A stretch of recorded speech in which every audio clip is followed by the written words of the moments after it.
Alors, c'est anglais? Non? Non. C'est M&A, c'est celui-là. Oui. C'est le 15. Oui, 15.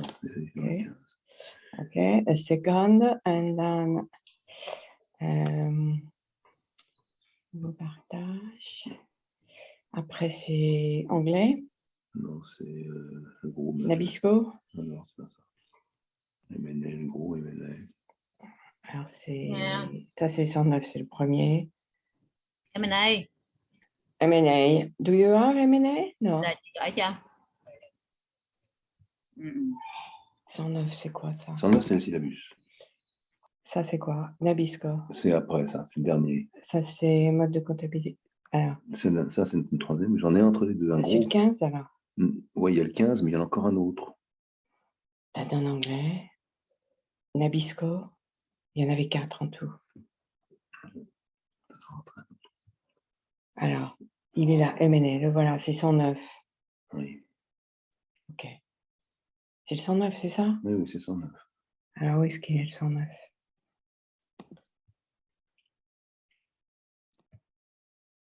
Ok. Non, c'est pas ça, c'est loin. Pas du tout le premier. Le deuxième.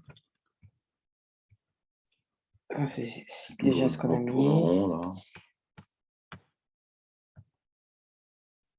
C'est celui-là? Non, ça c'est avant. C'est avant Descendant en anglais. Mais entre les deux, j'ai le gros truc. Celui qui m'a sorti ce matin. Qui n'est pas là-dedans. Là, il y a anglais, Nabisco, le 15 et le 109. Non, c'est pas ça. M&A 15. Voilà ce que tu m'as mis. M&A 15, c'est exactement ce que tu m'as mis. 70 pages, là. M&A court, 70 pages. M&A course, d'accord. Ok.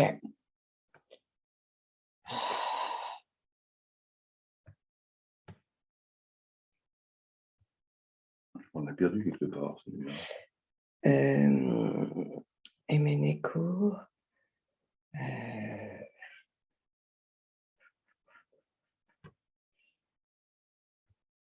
Bon, écoute, je crois que je ne Voilà tout ce que j'ai sorti ce matin, que tu m'as fait sortir. 109, 15. Non, il n'y est pas. Il n'y est pas. Bon, écoute, on arrête. Hein. Alors, qu'est-ce que tu veux que je fasse? Syllabus, et puis je vais inverser le cours. Ou alors, je t'envoie le M&A. Retard. Je t'envoie le M&A. Ou à la pause, je te le mets. Oui, je crois qu'on va faire ça. Alors, attends, où est-ce qu'il est celui-là maintenant? Celui-là, il est là. 109. C'est ta présentation, ça. Ça, c'est mon syllabus. Oui, c'est ce que tu voulais, non? Oui, pour commencer. Oui, d'accord. Et aussi le syllabus, non? We are seeing the M&A cost, Professor Yeah. Alex. Okay, fine. This is what we need. Now, my problem is that I don't understand. One of my presentation has disappeared, but we try to manage that problem. And I don't know why it disappeared. You know, it was just on my computer 1 hour ago, and I don't find this presentation. But anyway, let's start with the course. It's too late. Sorry for that again. So, good afternoon or good evening for everyone. We start now with the M&A course, merger and acquisition course. It's a course in 10 sessions, which is a course very different from the preceding one. For the preceding one, it was courses were rather technical, I would say, conceptual, and here it's more, of course, integrating concepts, theories, practice, good practice you have studied before. It is also very transversal in terms of fields. I mean, of course, you finance concept, finance theories, finance formulas, calculations, and so on. But also we will integrate accounting, just because when you have a merger, generally you have a consolidation problem afterwards. Because also when you have a merger and acquisition, you need also to go through valuations. We go through strategy approaches, because when you buy a company or you buy a portfolio of assets, it's generally because it will be integrated into your strategy, in your portfolio, your own portfolio of activities. So a strategic analysis is needed before making the decision. You will also find other kind of problems like regulation, which is more it's legal based. You are not allowed to do what you want when you are at least big or have a large market share. So we have to go through that kind of dimension also. Some specific dimensions will be studied, like synergies. Synergies is very central, and we have to have kind of proxy of potential future synergies to understand if we can find synergies, positive and negative, coming from incomes, increasing income, and reduction of costs also. So it's a course which is quite different from the other. And this is point one you find here on the side on the rationale. This is an advanced course enabling students to integrate financial policy and corporate strategy, of course, and other management functions. It focuses on the process of resource allocation and funding strategies, of course, corporate restructuring, which is something new for you also in the program, acquisition, mergers, but also divestment, joint venture very often, valuation, value creating strategies, and also afterwards, when you integrate, the target you have both, for example, control processes. We try to provide a kind of framework from bringing out the practical implication of the strategy models and the financial theories. Another problem, which is also taken into account more and more, it's questions of governance. Problem of governance of firms becomes very central, and it is one of the dimensions of the M&A operations. We have a look also to intercultural constraints or intercultural difficulties in management, because many operations today are international, and the two firms which are going to be merged, have different environment, of history, of culture, of behavior, social rules, and so on. So we have, in fact, to integrate all these dimensions, which means is centered on finance. We are still in a master finance, of course, but all these dimensions have to be taken into account. Okay. The second point here is that this course is based and includes discussion, presentations of different cases, our point of view of CEOs, CFOs, board members, and teams of managers, and who are confronted to the difficulties, constraints of real life and their own environment. So it's a very large course, in fact. and you will have to work. Of course, I will make some presentation, but you have also to work. So this is a 30-hour course. It's in fact it's a free 30-hour course. We have sessions which are already scheduled. There are 3-hour sessions. The last one will be split into 2 different sessions because you will make presentation on groups, and it's impossible to do all the presentations in one session. And the schedule is already known. We will finish with this course before Christmas, a few days before Christmas. Books, I mention here a few references. Of course, as usual, you are supposed to have a good knowledge very quickly what is written in Werk and Demarzo, corporate finance. And there is a chapter on M&A. Remember that you had to read a chapter on valuation, it's chapter 19, but here you have another chapter, which is chapter 28, which is a chapter which is, let's say, more classical than what I will do in that course. So if you need to come back to concepts, you will find your way in this chapter 28. 2 of the books here mentioned. There's a well-known book by Brunner. Sao mai học được?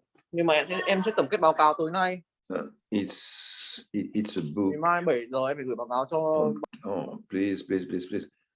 With case study in financial management, and you find in this book very good cases with pedagogical notes.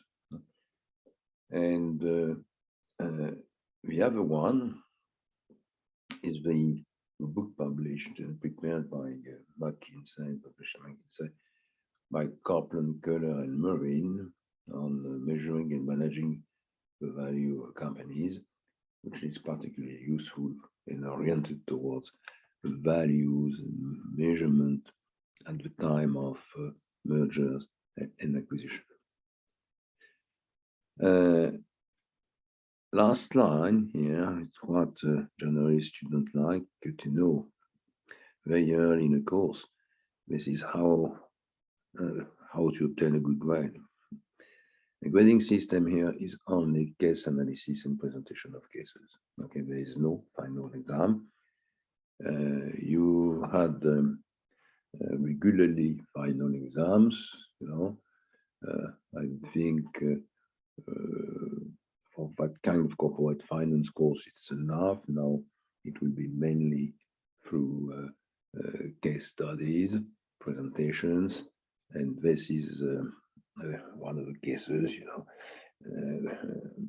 of this evolution. You will have case analysis to go through, and you will present cases and will discuss the cases, which is not so easy online. It's not a course which was really designed to be taught online, but there is no other way to do it in the present environment. Now, I give you a few examples here. It's not, you know, a syllabus in terms of a session. It's not. You find here. It's a list of topics which will be discussed during the course to give you a few examples of what we will do. First, we'll discuss about financial goals, objectives, strategy of firms, value creation, cost of capital. We say, bring some element back here. You know, one of the issue here is to understand what are the links between the strategy of the firms and financial policy. And mergers, acquisitions are part of Second, we will go into the operations in several economic sectors. I try to diversify. And now we start in this session with the topic of strategy and financial policy with M&A operations in the food industry. Why the food industry? Because it's, I would say, a simple industry to understand. It's less complex than the pharmaceutical industry, for example, or biotechnology. You know, biotechnology, we have this case called biotechnology in several courses, or in activities much more complex activities like banking, for example. So this is a very good choice, I think, to start with this course and with the operation. And this is what we'll do today and tomorrow. But we will study also M&A in the pharmaceutical sector. Other questions appear, other problems of valuations, pricing, synergies also are much more difficult to identify and to find a value to than for food industry. You are very often in regulations, tight regulations, hopefully, I would say, and government policies are also there, and they are more the discussion to get an authorization to sell a product are much more detailed than they are for food product. We go through the MBA M&A operations in the banking sector. And one of the questions will be how to create value and become an international player. We have generally the feeling that banks are very national. They were very national years ago. But at least we have large banks which are more and more international, even if we generally concentrate also more and more on part of the world, regions where they have a large market share. We'll go also into the logic and framework and the structure of the M&A operation, of financial engineering. We'll go into detail also of specific instruments which will be used in some cases, like CVR or golden shares, for example. We have a look also to structured finance with leverage buyouts. And leverage buyouts are one way to make an operation or to structure an operation. We have a look to the logic, to the framework behind. And privatization. Because privatization very often leads first to IPOs and second to acquisitions and merger. And we can illustrate that in three large sectors, which are at the same time up to date, but also important sector for the economies all over the world. The first one here is the aviation sector, with the airlines, of course, met tremendous difficulties with the pandemic, but also the producer, Boeing and Airbus, of course. The energy sector, which kind of discontinuity in its development presently because of the problem issued from the climate crisis and pollution and so on, and also the telecommunication sector, which was privatized generally about 20 years ago, 25 years ago, and which are moving because of the evolution of technology. So that's what I want to cover into this course. So this is for my introduction on the syllabus of the course. We will go to another set of slides now. It means we will start dealing with the main elements of this session. And this session is based on two sets of slides with some marginal ones. The first one is a case study, and the case study is BSN Danone case for the first part of this case. And second, we will have a presentation of part of the course, I would say the concepts of M&A, using another set of slides I will what I'm looking for, and I hope at the time of the break I will be able to find again in my computer this set of slides. So this is where we are right now.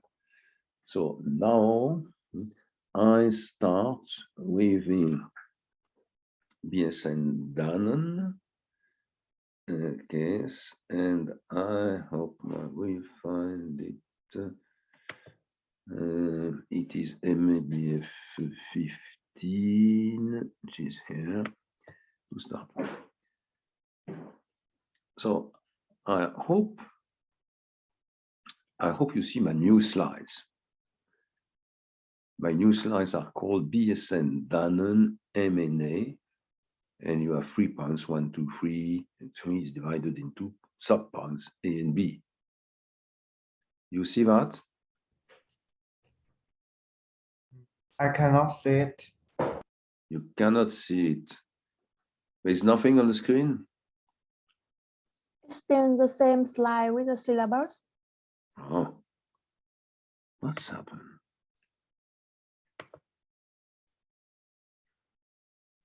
Boom, boom, boom, boom, boom.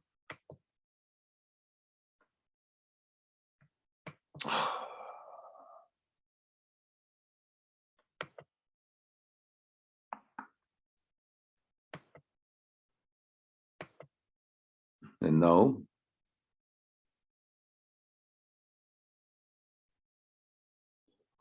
nothing Now new? it's a slide with BSN. Danone, M&A? Yes, yes. Oh, great. That's what I was looking for. Thank you. So, it's I have a few slides here. It's not a very long presentation, but it will introduce the case itself.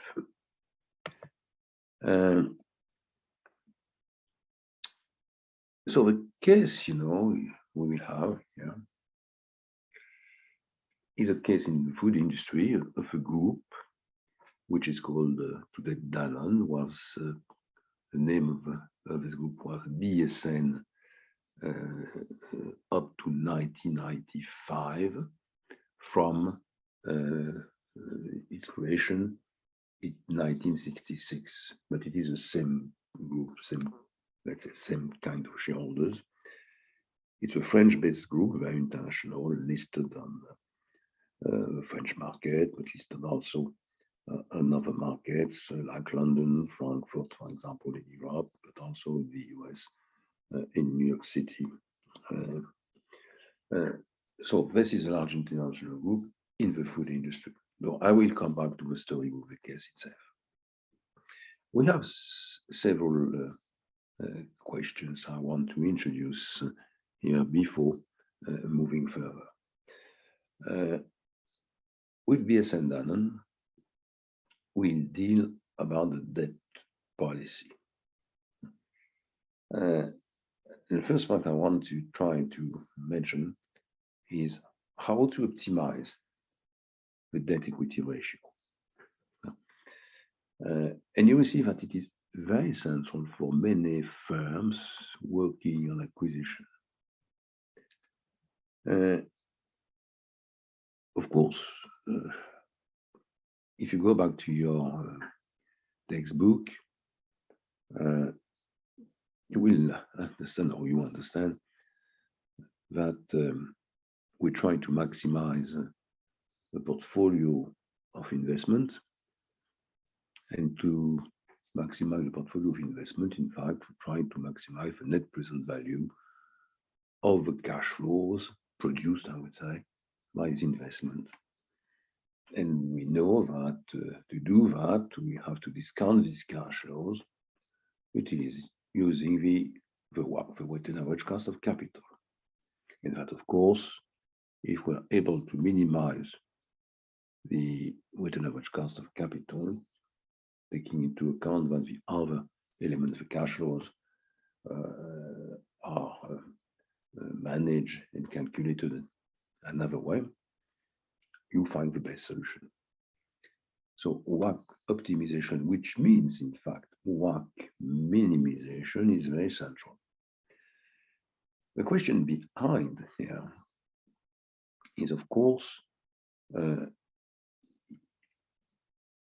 when you do that, the best thing to do is to refinance with a large percentage of debt, because for basic reasons we know, and so it's explained in the textbook, in the courses, first courses in finance, the cost of debt is in nearly all the cases lower than the cost of equity. It's a question of risk, of course. Okay. So one of the possibilities to say, go back to Moduglia and Miller, if I can borrow more without increasing substantially the cost of the debt, I have better to use debt and not equity. Generally, it's not really discussed in the textbook. But what is missing in this analysis, in fact?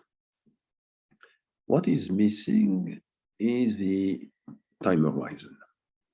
It means the classical analysis of the WACC and the goal you have, minimizing the WACC, is a short term, it is a static analysis. Static analysis means you don't take into account what can happen in 3 months, 6 months, 1 year, 2 years. And one of the problems we have in finance, and particularly in M&A, is that we don't know what the future will be. And that's particularly true for firms moving, growing, using a large number of acquisition operations. When you have the growth made in majority in the long term by acquisition, which is the case of Danone, if we have a look to the long run process of growth of this company, from 1996 up to now, it's about 2/3 of the growth which is explained by acquisitions. That means acquisitions are very central. And acquisitions, can be partially forecasted, but in many cases, in a large majority of the cases, it is an opportunity. Because there is at a point in time a family which decide to sell, or there is a competitor, a changing strategy, or there is an opportunity which is due to the difficulties on our firm.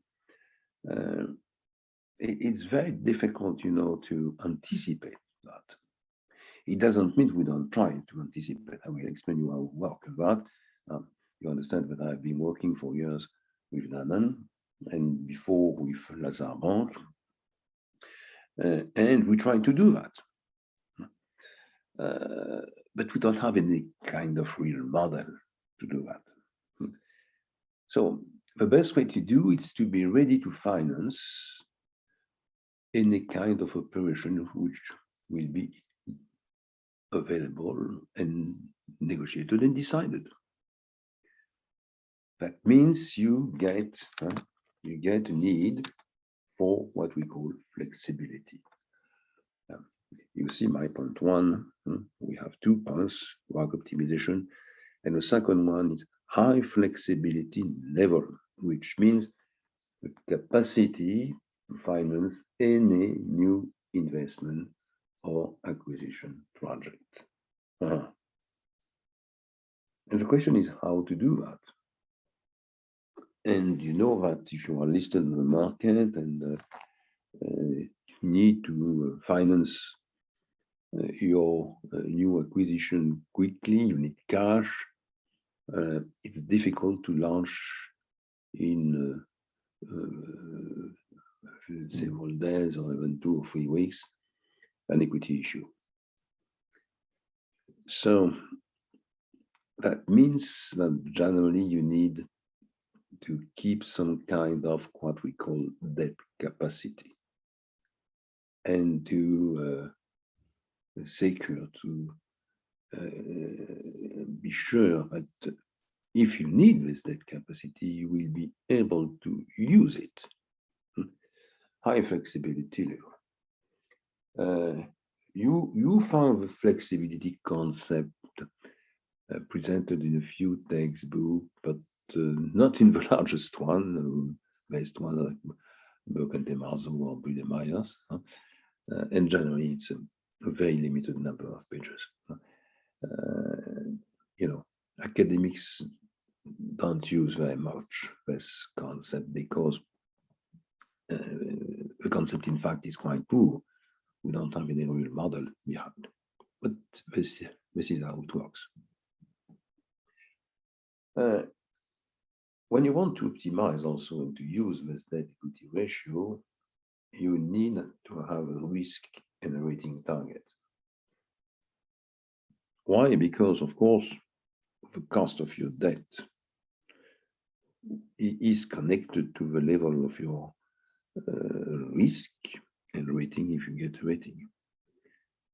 So at the same time, you have to manage your work, the flexibility, your level of risk, which is partly at least connected, not only, partly connected to your financial structure, and to manage your rating or score. If you are in, you don't have a rating, but you have a score coming from a bank and a model based on scoring techniques, on discriminant analysis, that kind of thing. So this is the first point you have to understand, which is very important. Second, we come on how to manage the flexibility. Point 2 on my slide, VSN done a choice from 66 to 2020, which is more 55 years, about 55 years. Yeah. His first priority to flexibility. Something which is of interest is that if you have a look to this company and to the debt equity ratio, it does in normal times, I would say, not in period of crisis or in periods of following acquisitions, large acquisitions, it is between 25 and 30%. That means there is a target to reach the 25-30% debt equity level. That means group use constantly debt. But taking into account is a global risk level, this is the food industry, which is very risky, business risk is very high. They get a debt capacity, and they can obtain easily in normal times debt up to much higher ratios than 25 to 30%.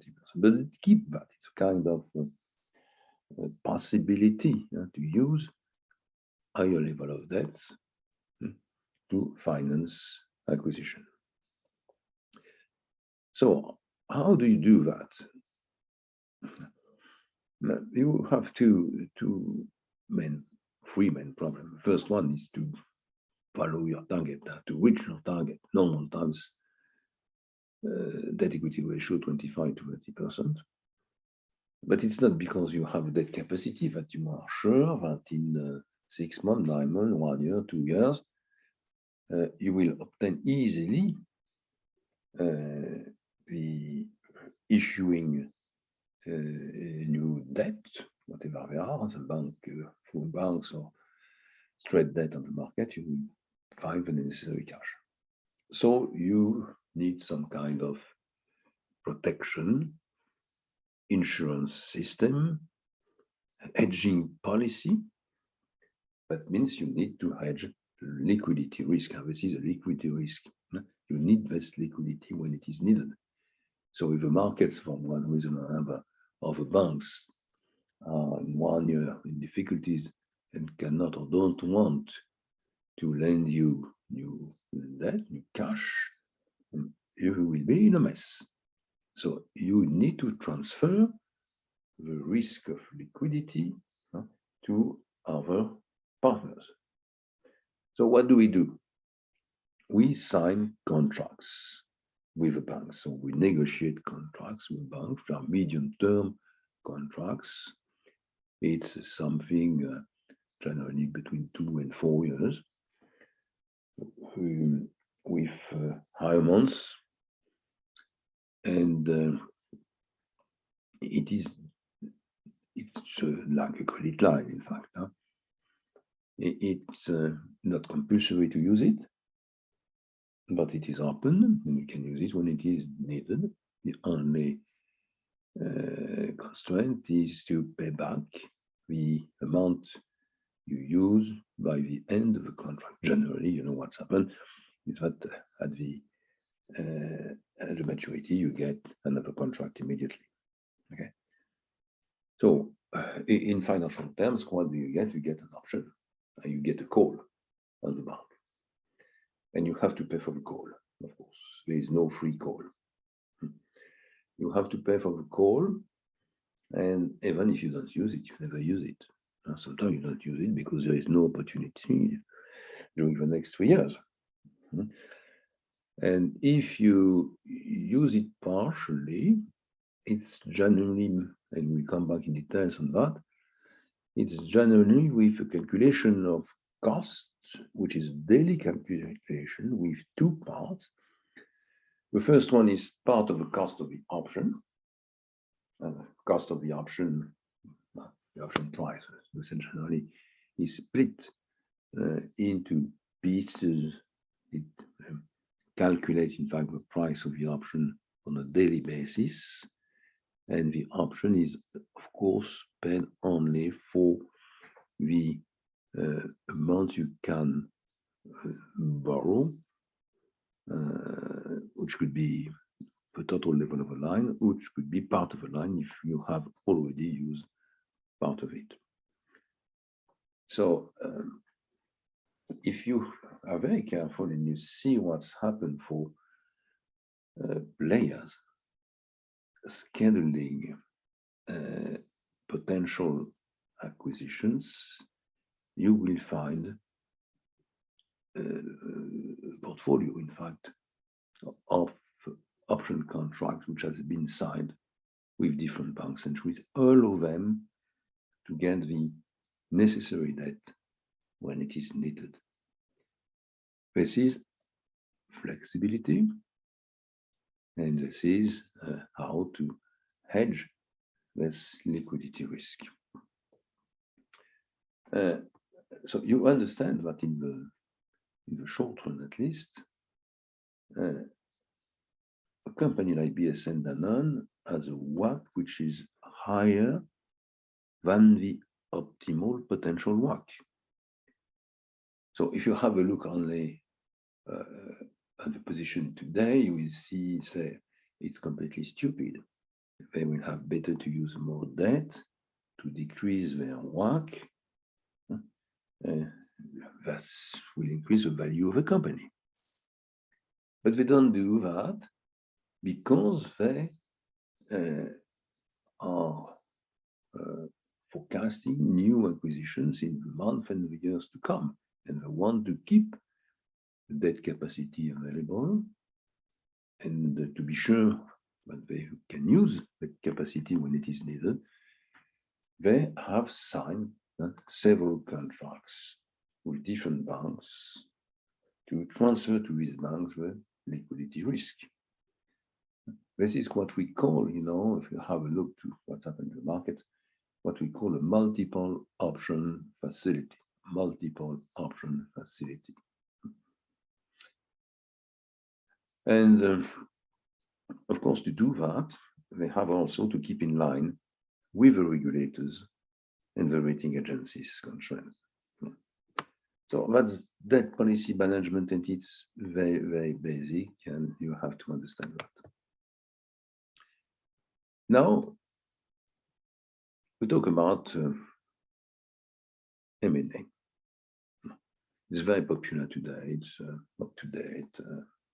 It looks very modern. But if you think to what it means, mergers and acquisitions, you will not find examples of mergers followed by acquisitions. You have different possibilities. You can have an acquisition alone. You have firm A, you buy firm B. This is an acquisition. It's very simple. The acquisition can be, as it is said here in point 1, horizontal or vertical. You will see here with that case that the BSN group in the years before, between 66 and 90, was in industry like the flat glass, the biscuits, dairy products, and they bought other companies in the same kind of activity subsector.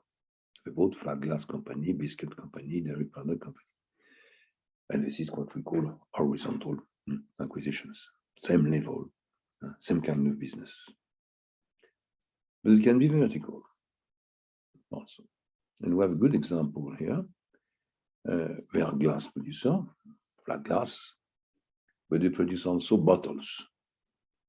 And one day they decided that a good strategy to reach the final consumer, not only the producer of bottles, was to buy one or two producers of bottles. Beer. So when you are a producer of bottle and you buy a producer of beer, at the end you sell your bottles with beer inside.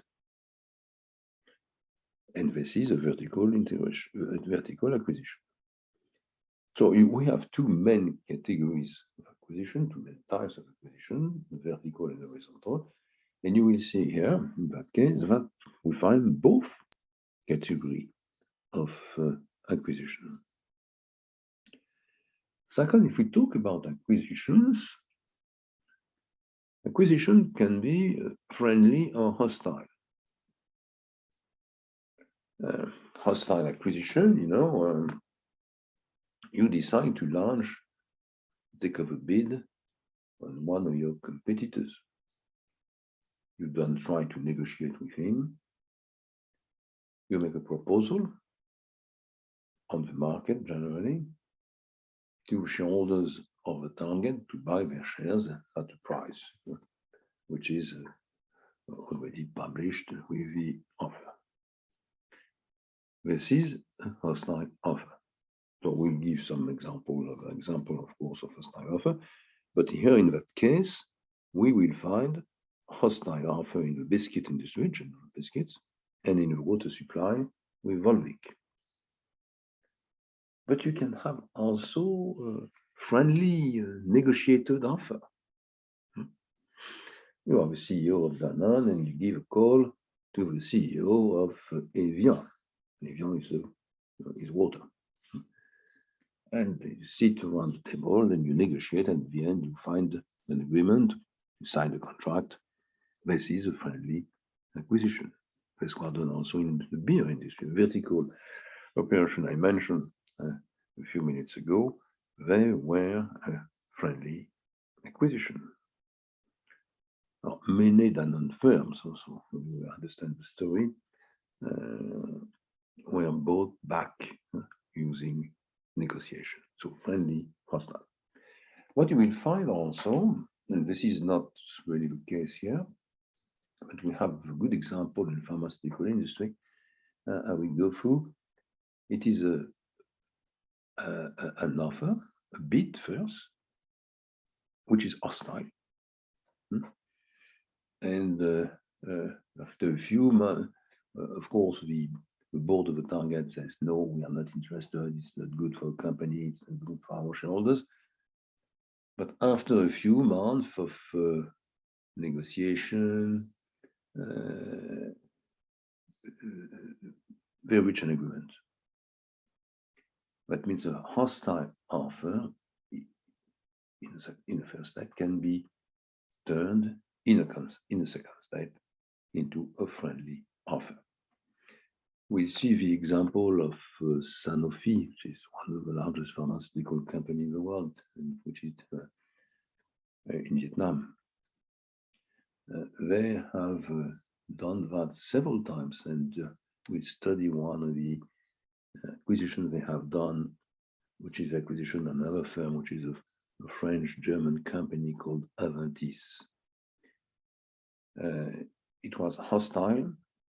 Sanofi launched a hostile takeover bid on Aventis, making an offer to shareholders of Aventis to buy their shares.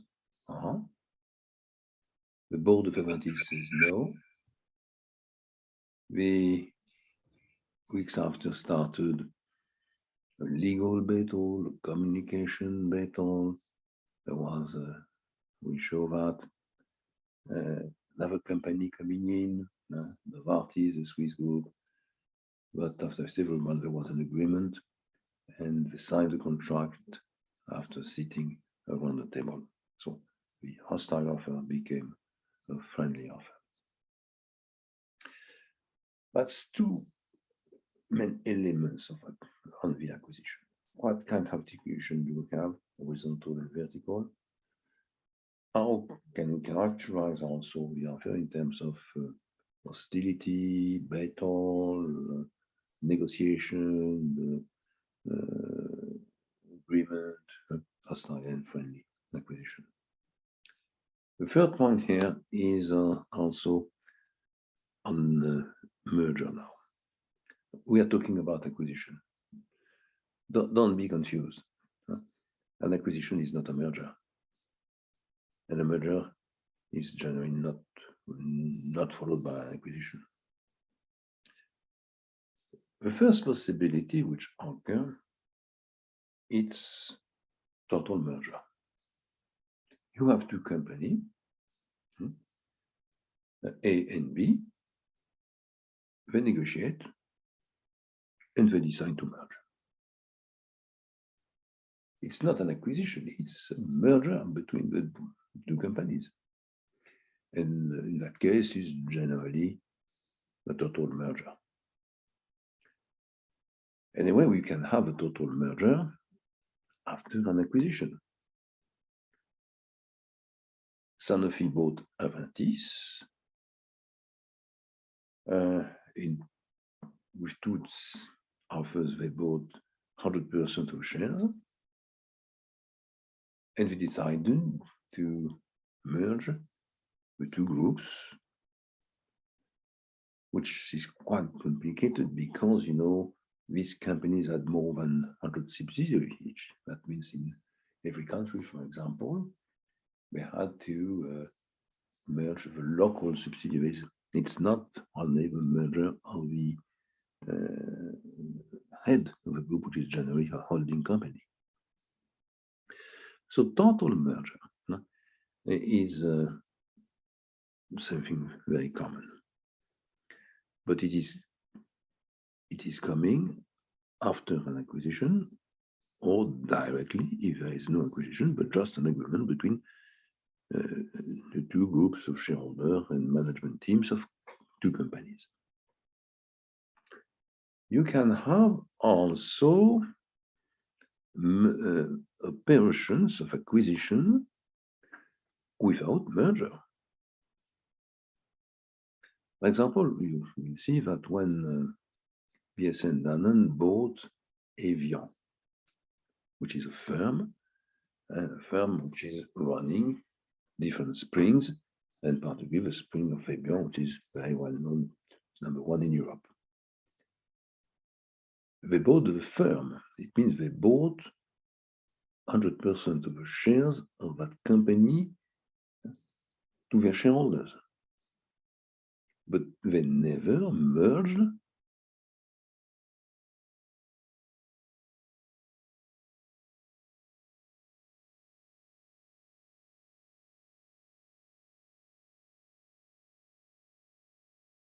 there is no merger at all. This was true, for example, also for this company. This was true for Champagne. Everybody knows Champagne, Pommery, which is one of the best brands, and Lançon. You can have also partial merger. I will give you two examples here.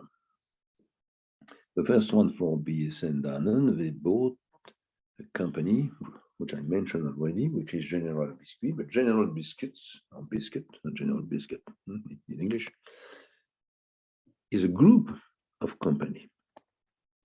It means what was bought were the shares of the holding company, and the holding company owned subsidiaries producing different categories of biscuits with production plants in different European countries. And already before, BSN Danone had created and had bought also other companies in the biscuit industry. So taking into account their strategy, the potential synergies, they decided to merge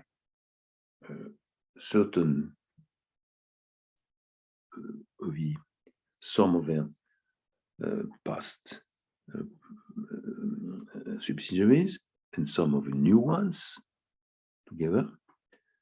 But for some of us just kept them as they kept Evian. It means with initial legal structure, taking only the management, of course, and with the ownership of 100% of the share. So this was a partial merger. We study other mergers, partial mergers, and we find good examples in the banks, in the banking industry. And I will show you a very good example in France, which is the example of two banks very well known, which are Crédit Agricole and Crédit Lyonnais. Crédit Agricole is the bank of the farmer. It's still today the number one retail bank in the country. And Crédit Lyonnais was, on the contrary, bank created in the 19th century for the industry, to finance the industry, with branches mainly located not in the countryside, but in large cities. And for several reasons I will explain, at a point in time, Crédit Agricole bought Crédit Lyonnais. Both of them had a distribution network, branches, with very different customers. Farmers on one side, simplify, and industry manager on the other side. And both groups were, very they like very much their bank, and they didn't want to move to another one. There's something which is not completely rational there.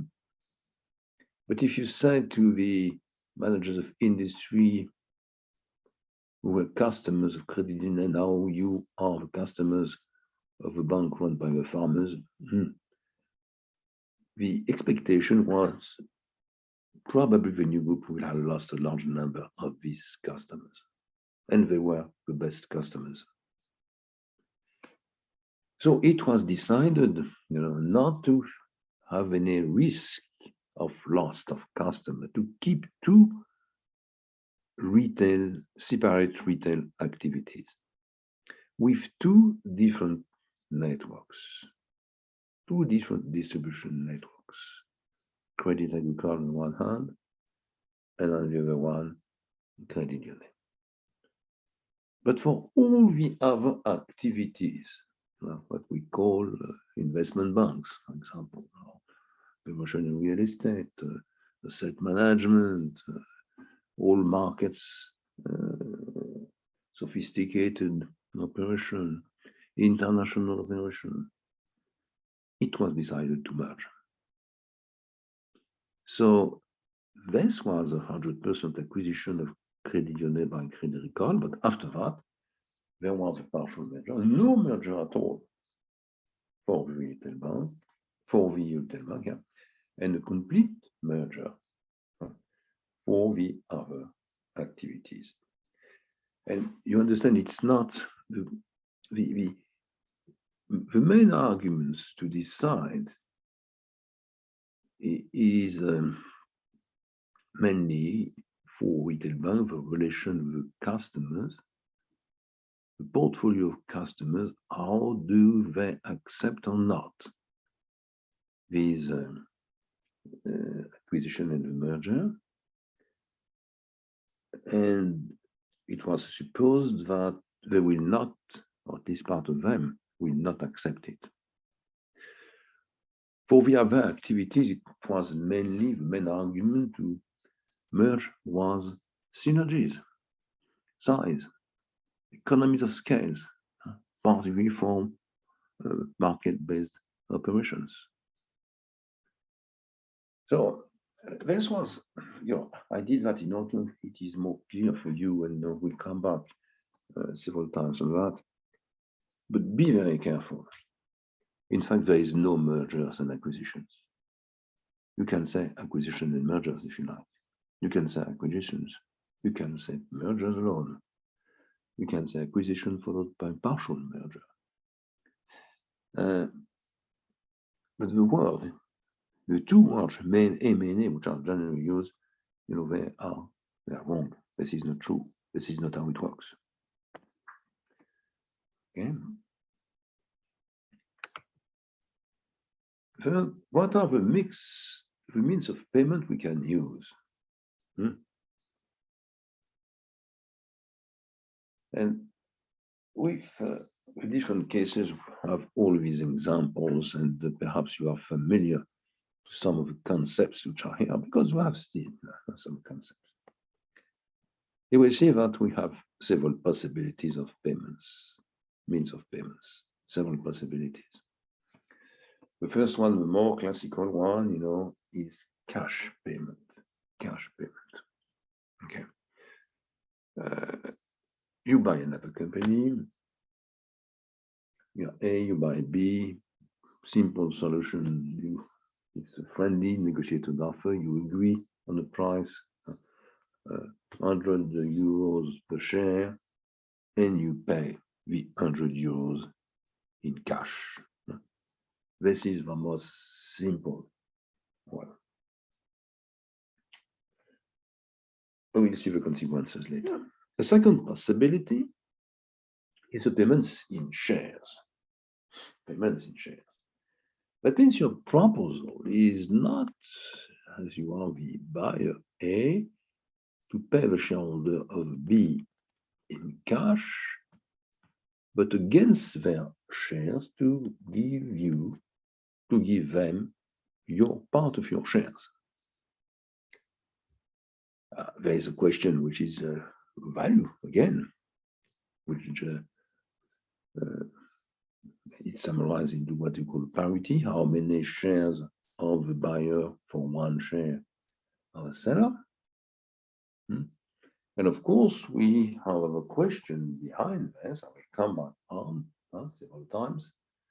Just where do the shares are coming from? New equity issue,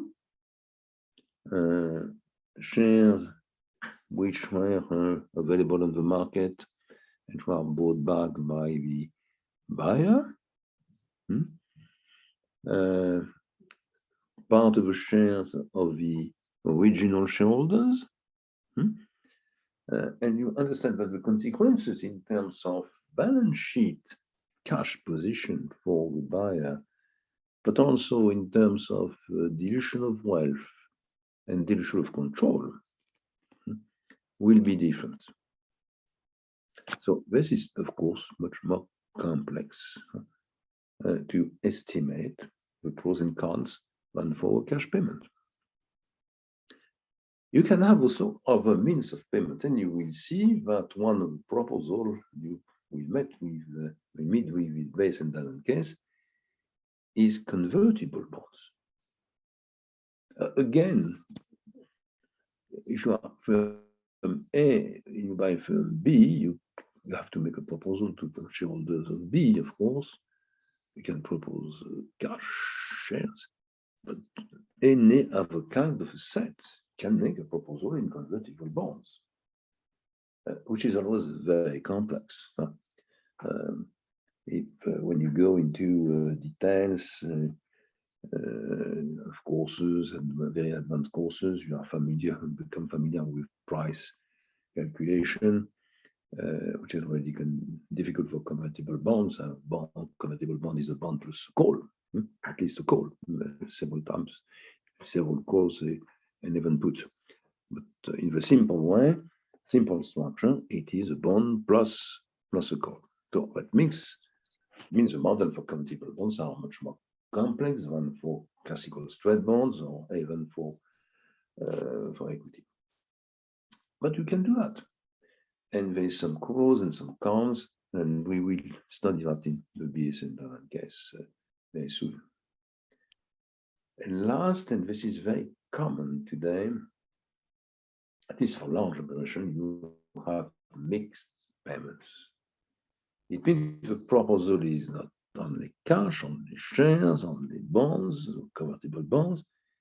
It is a mix. So, for example, my proposal is 50% cash, 50% shares.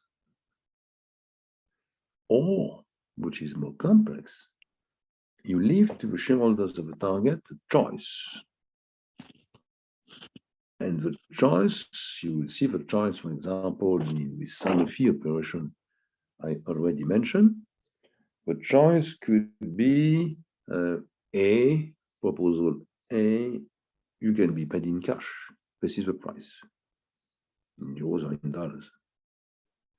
Second possibility, which is offered, it's a payment in shares. You say to your CFO A, you say to shareholders B, my second proposal is to give you shares.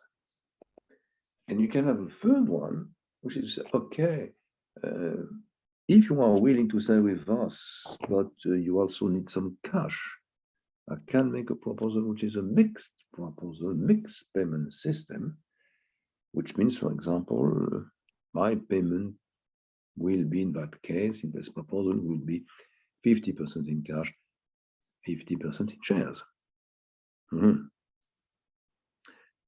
So we have diversified possibilities of payments. And of course, the payments chosen is an important part of the proposal. Because in some cases, the shareholders of the target want cash, they want to live in the economic sector, they want to take their profit. In some others, you find shareholders of target which are interested in a project you run when you make a bid. and they want to participate, so they want shares. Some other cases were interested in convertible bonds, because convertible bonds, you get bonds, and if a project is managed correctly afterwards, you can exchange your convertible bonds against share, limit your risk, and participate to the wealth increase of the merger. And mixed payments are very interesting and very often used when you are very large shareholder group, which is the case more and more, with large companies. Means you have at the same time investment fund, individuals, banks, insurance companies, pension funds, whatever you want. They don't have the same horizon. They don't have the same risk level or risk aversion.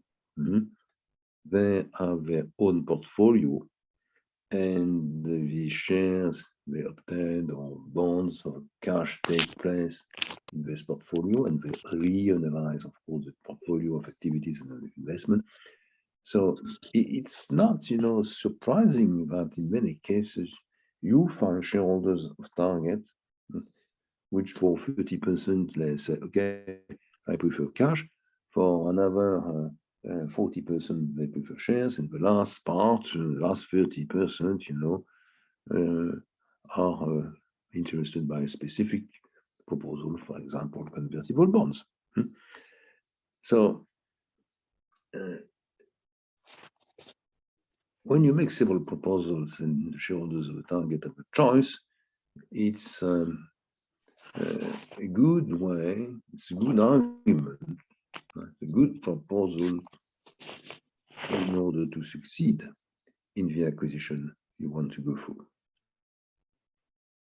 We have a few research results also. I know there's some PhD students in the room, and this is very, very interesting for PhD students. The choice of a means of payment are connected to the stock market trend or level. It means you cannot pay the same way when you are in a bearish market or in a bullish market, or an unstable, volatile market. Generally, you can pay more easily in shares when the markets are bullish. And the market is bullish, going up, regularly,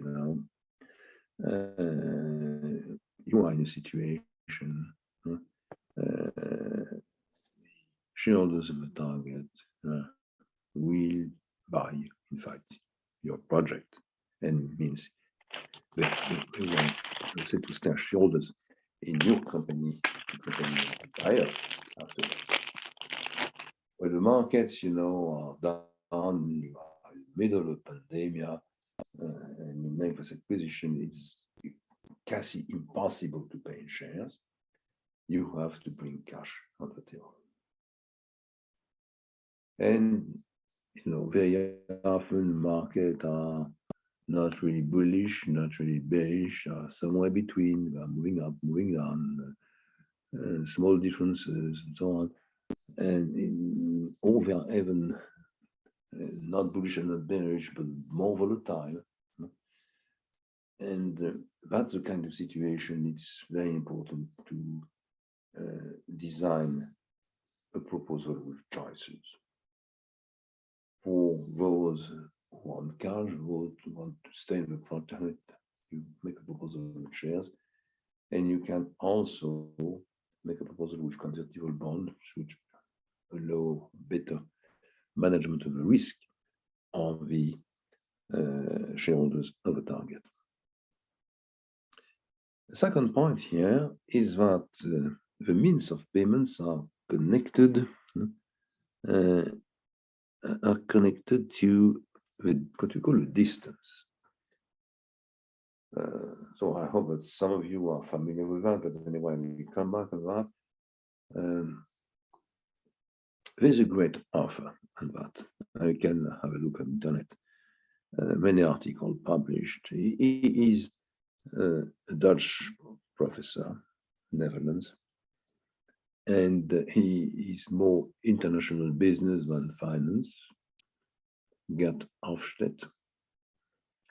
And he has introduced the concept of distance, and the concept of distance has been redefined several times, sophisticated, in fact, and you will find many papers, many theses also, on the use of distance and the explanation through distance of certain behavior or decisions. What does it mean? It means if we make an acquisition in a different part of the world, geographical dimension, you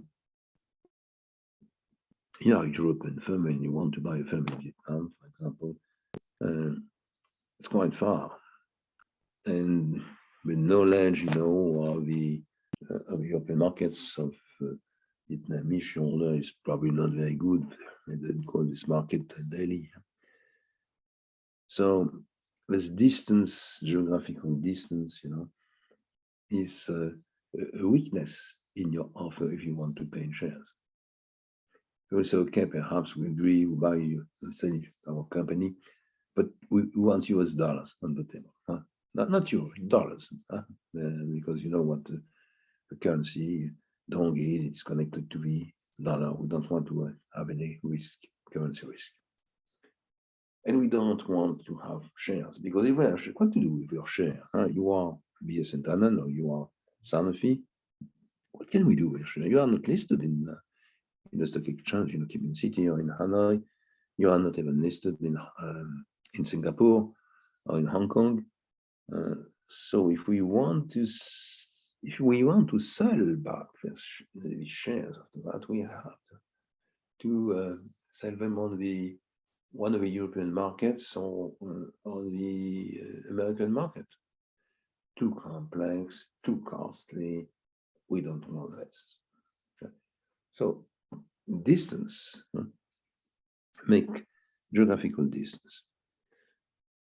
Second point is that distance is also distance in terms of law, in terms of taxes. You are in Vietnam, you want to sell a share of the Paris and London Stock Exchange. You don't know what will be the taxes, and that's quite difficult because as taxes are moving, and they are not the same in London, in Paris, in Frankfurt, and in New York. So the fact you are in a different legal tax environment is also a barrier, and an argument to say I prefer to be paid in cash. So you can have also rules. In some countries, you are not allowed to get shares of foreign companies that are listed in foreign market. So the distance is a complex measure of geography, geographical barrier, legal barrier, tax barrier,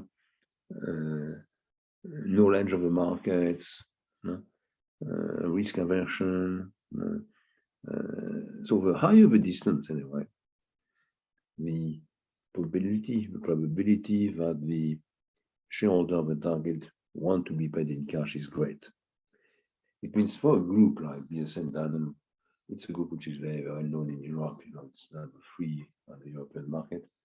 It is clear that if a market is bullish, of course, or even relatively stable but not too volatile, very often they can pay in shares. You will see many examples in my case. If they want to buy companies in South America or in Southeast Asia, it is clear that they will pay in cash, will make a proposal in cash.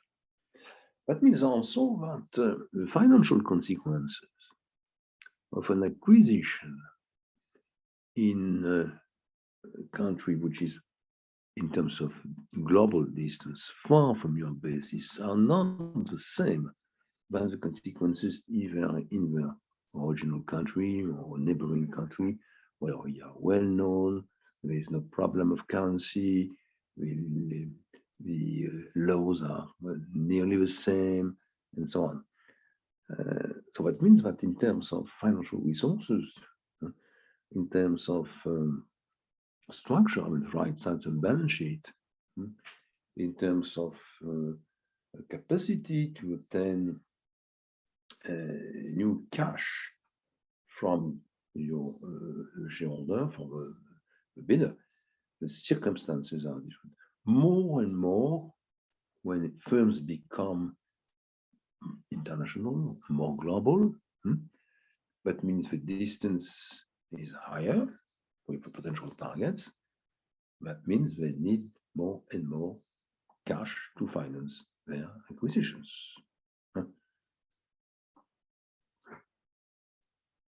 Let's see what I wanted to say for a means of payments here. Now, a few words here on the rules.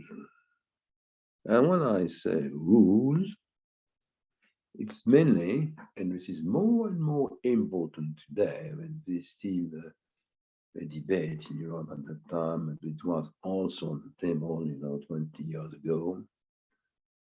It is the problem of concentration, cartels, dominant position, what we call monopolies, oligopolies. So we have regulations. And when you go through potential acquisition, if the acquisition size of acquisition is quite large, or if it is international, you generally need, there are some criteria clearly identified. First, a national analysis and national authorization, and then for the European agreement from European authorities. And if one of the two firms, A or B, is American based or as subsidiary in the US, you need to be in line with the US regulation. We will go into two main cases here, two main examples. Two European examples I know very well because I've been working with Brussels when I was with Dana several times. And the first one is a problem of flat glass disinvestment. No, flat glass, you see what it is, flat glass. Flat glass is glass for cars or glass for the windows of the buildings, okay? It's generally very concentrated in many countries. And in Europe, at a point in time, we explain how we obtain this kind of structure. We had three main groups. Two of them were French-based, Saint-Gobain and BS & Danone, and the third one was a British group called Pilkington. I see the name Pilkington here, point 1, second line. And it was at the time BS & Danone wanted to sell, you will understand why later, its operations, plants, subsidiaries in the flat glass production. And they made, they signed, they negotiated with Pilkington, the British group, and they agreed very quickly on a contract to sell against cash their operations in the flat glass to Pilkington. Before this operation, Saint-Gobain was number one in terms of market share and level of sales. Pilkington and BS & Danone nearly equal as number two. And immediately, the European authorities, not the national authorities, British, French, or others, but the European authorities said, no, it's not possible. And the argument was very simple. It was to say, if we validate your contract and your agreement, we have now two players in Europe. Saint-Gobain, a French one, Pilkington, a British one, with about 73 or 75% of the market share. Which means this operation, is negative in terms of level of competition on this market, which also means that prices will increase. Probably the margin of both leaders, Saint-Gobain and Pilkington, will increase, but the prices to the final buyers, which are the car industry and the building industry, will also increase. So what we wanted to bring competition in order to increase the productivity, reduce the cost of production, the price to the customer, which means, an increase of wealth to the final consumer, the one buying the firms or buying the flats. So they said, no, it's not possible. And there was no other, of course, clear European solution. So what to do? Either to stay with the preceding solution, 3 players, Pilkington, the British one, 2 French groups, independent one from the other, or the second idea was to introduce foreign investors in Europe, and that is what's happened. The subsidiaries operation sets of BSN Danone were split between 2 buyers. The first one being a Japanese group you probably know, it's still a powerful group today, Asahi. And the second one is an American-based group, US-based group, PPG, which is still existing today.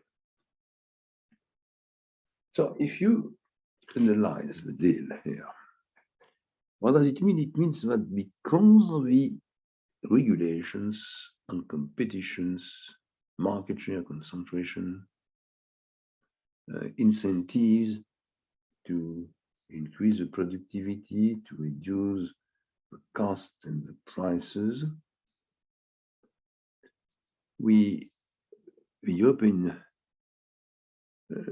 Union, European department in charge of concentration said, we don't want to have these 2 leaders dominating the European market for flat glass. We are not interested, in fact, in developing leaders. We are interested in competition, and we prefer to introduce foreign players on the European market than to reduce the level of competition on the European market. So this debate is an economic, it's also a political debate in Europe, but this is also a limit, a clear limit to the capacity to develop acquisitions and merger, to design progressively a structure of different industries with leaders able to compete with other big, large companies in the world, like the US or the Chinese, for example. But in all the large operations, you have to take into account that they often to negotiate first with national authorities in the countries where you are, and then with the European level, and in some cases also with the US regulators. We have a second example that I will go through in details for you, which is what we call the Perrier hostile bid. It's about, let's say, the same idea. We had a company called Perrier, and those with knowledge of Europe probably know Perrier. It's spring of sparkling water. It's very well known, generally green, sometimes blue bottle. And this company, which was run by family, in fact, family owned, but listed on the market also, received a friendly bid first from an Italian group, generally for cars, which is Fiat Agnelli. But this was not accepted by two other groups, Danone Group, we are talking about, and its main competitors and the leaders in the food industry in Europe, which is Nestlé. So we will go into the detail. There was immediately a battle in the market, several hostile offers. And at the end, it was not clear what can happen. And it was not clear. That means that Perrier shares were bought partially by Danone, partially by Nestlé, partially by Fiat Agnelli through different operations, which means there was no market solution. You will see the same situation in cases in banks in Europe on BNP Paribas, on ABN AMRO. I will show you that also. So that means when it becomes too complex, the market doesn't bring the solution. We need somehow some kind of arbitrage. And for specific reason, I will explain. On that case, it was the courts, and the French courts, commercial courts, who make the decision. For the cases I mentioned in the banking system, it was in the case of BNP Paribas, the Bank of France, the governor of the Bank of France, which become organize a meeting, make an arbitrage. And for the ABN AMRO case, which was a Dutch bank, it was at the end the Dutch and the Belgian governments. So what I want to show you is that it's nice, interesting, of course, to go through M&A operation or acquisitions operations. But when they become very complex, it's difficult to find a solution on the market. And you need some kind of arbitrage process. Sometimes it is a court, sometimes it is government, sometimes it is a central bank. It depends on the economic sector and also the financial situation of the market of the different players. But the problem here, which makes the case very, very interesting, is that the solution agreed with the arbitrage under the process of arbitrage, it means with the accepted by the courts, was not accepted by the European regulators, European authorities. And the second round of negotiation took place because the European regulator, said, we don't validate the agreement coming from the courts as it is. We want to put more constraint, what was in fact to reduce the number of companies bought by Nestlé. So that means that Danone acquired one more company, which is Spring, which is very well known for water, Volvic, natural water. but also another player was introduced in order to get a minority stake in portfolio of companies to sell. So two main ideas here. When it is too complex, you need arbitrage. Second, arbitrage can, in some cases, not be accepted even by the regulators. And the last word, the final solution, agreement, validation, is in the hands of the regulation authorities and for the Europeans, not in the hands of national, but in the hands of the European regulator, which is the equivalent to the US one. So regulators are very essential. And, you know, the competition, the structure of the water industry in Europe is really today explained by the arbitrage and the European regulator rules. I will explain later a second case. You know, this is water for consumption. This is what we're doing in battle.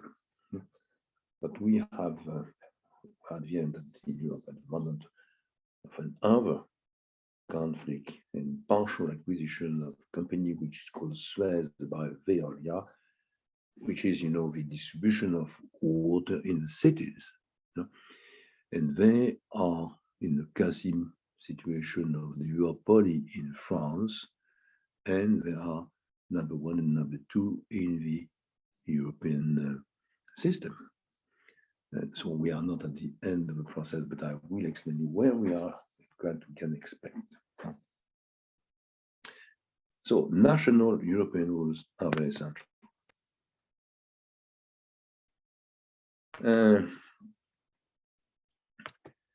So we have here of the slide. I will not analyze this slide right now because we need some more, and we come back on slide 7 later. Same for slide number 9, and this is slide number 10. And here you get some kind of introduction on what the case is, with a few data on the history. So this will be my last slide for today in with this first set of slides on some presentation on basic dimension, acquisition, merger, means of payments, regulators. And this is the conclusion of the set of slides. I will come back to 7, 8, 9 and 7, 8, 9 later. But this last slide introduces the case, and we will follow by the beginning of the case. And before beginning of the case itself, let's have a look on the management of the shareholders. You know, this is something which is not taken into account at all in the financial theory. You go to Berg and Demars, to the M&A chapter, and it's not analyzed at all. So let's think about that and try to find examples of these situations. You know, very often today, CEOs, CFOs are changing very quickly. So question here is, what about stability and instability? I mean, when you go for acquisitions, mergers, in an increase or changes in your portfolio of operations, subsidiaries, you need to have a clear strategy. And it's difficult to have a clear and stable strategy if you don't have a stable management team and shareholder group. Management team, shareholder group are connected. The goals of the management team and the shareholder should be in line if you want decision made quickly, and if you want to have a clear strategy which is enforced. For this company, created in 1966, but in 1966 and 2021, they had 3 CEOs. The first one, which was in fact the founder, I will explain that. He stayed as a CEO from 96 to 1996. He had a clear vision. He had a clear strategy for the group. He made the group, he moved the group from some kind of large, medium-sized firm in France to an international group, being number 3 in Europe. The second one was one of his son, Frank Rebrew, 1996-2014, become more international, become global, in fact, and concentrated the activities which were very diversified in the food industry between a limited number of operations with a position of leader number 1, number 2, and number 3 in the world, particularly water supply and dairy product. After that, there was a third one, Emmanuel Faber. He was a preceding CFO. It was a CFO since 2005, became CEO in 2014, and was dismissed by the board in 2021. So what I wanted to show you here is that from 96 to 2021, we had a constant stability of the management.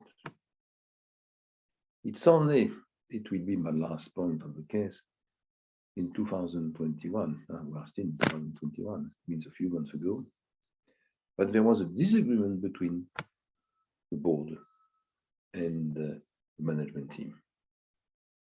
And the CEO was fired. It took several months to find a new one, and we'll talk about a few one later. But in the meantime, there was a kind of lack of strategy. The financial situation was not so good as it was before. Even if the pandemic, it's not really a great economic shock for that kind of firm, only for the water supply in restaurants. And now a new step in the life of the group is starting with a strategy which is slowly redefined, but the value of the group, market value, has declined, has decreased, and you know that since the beginning of the year 2025, globally the markets went up. So you find, 55 years of stability, long-term missions for the CEOs, clear strategies moving slowly. In 2021, you had a crisis.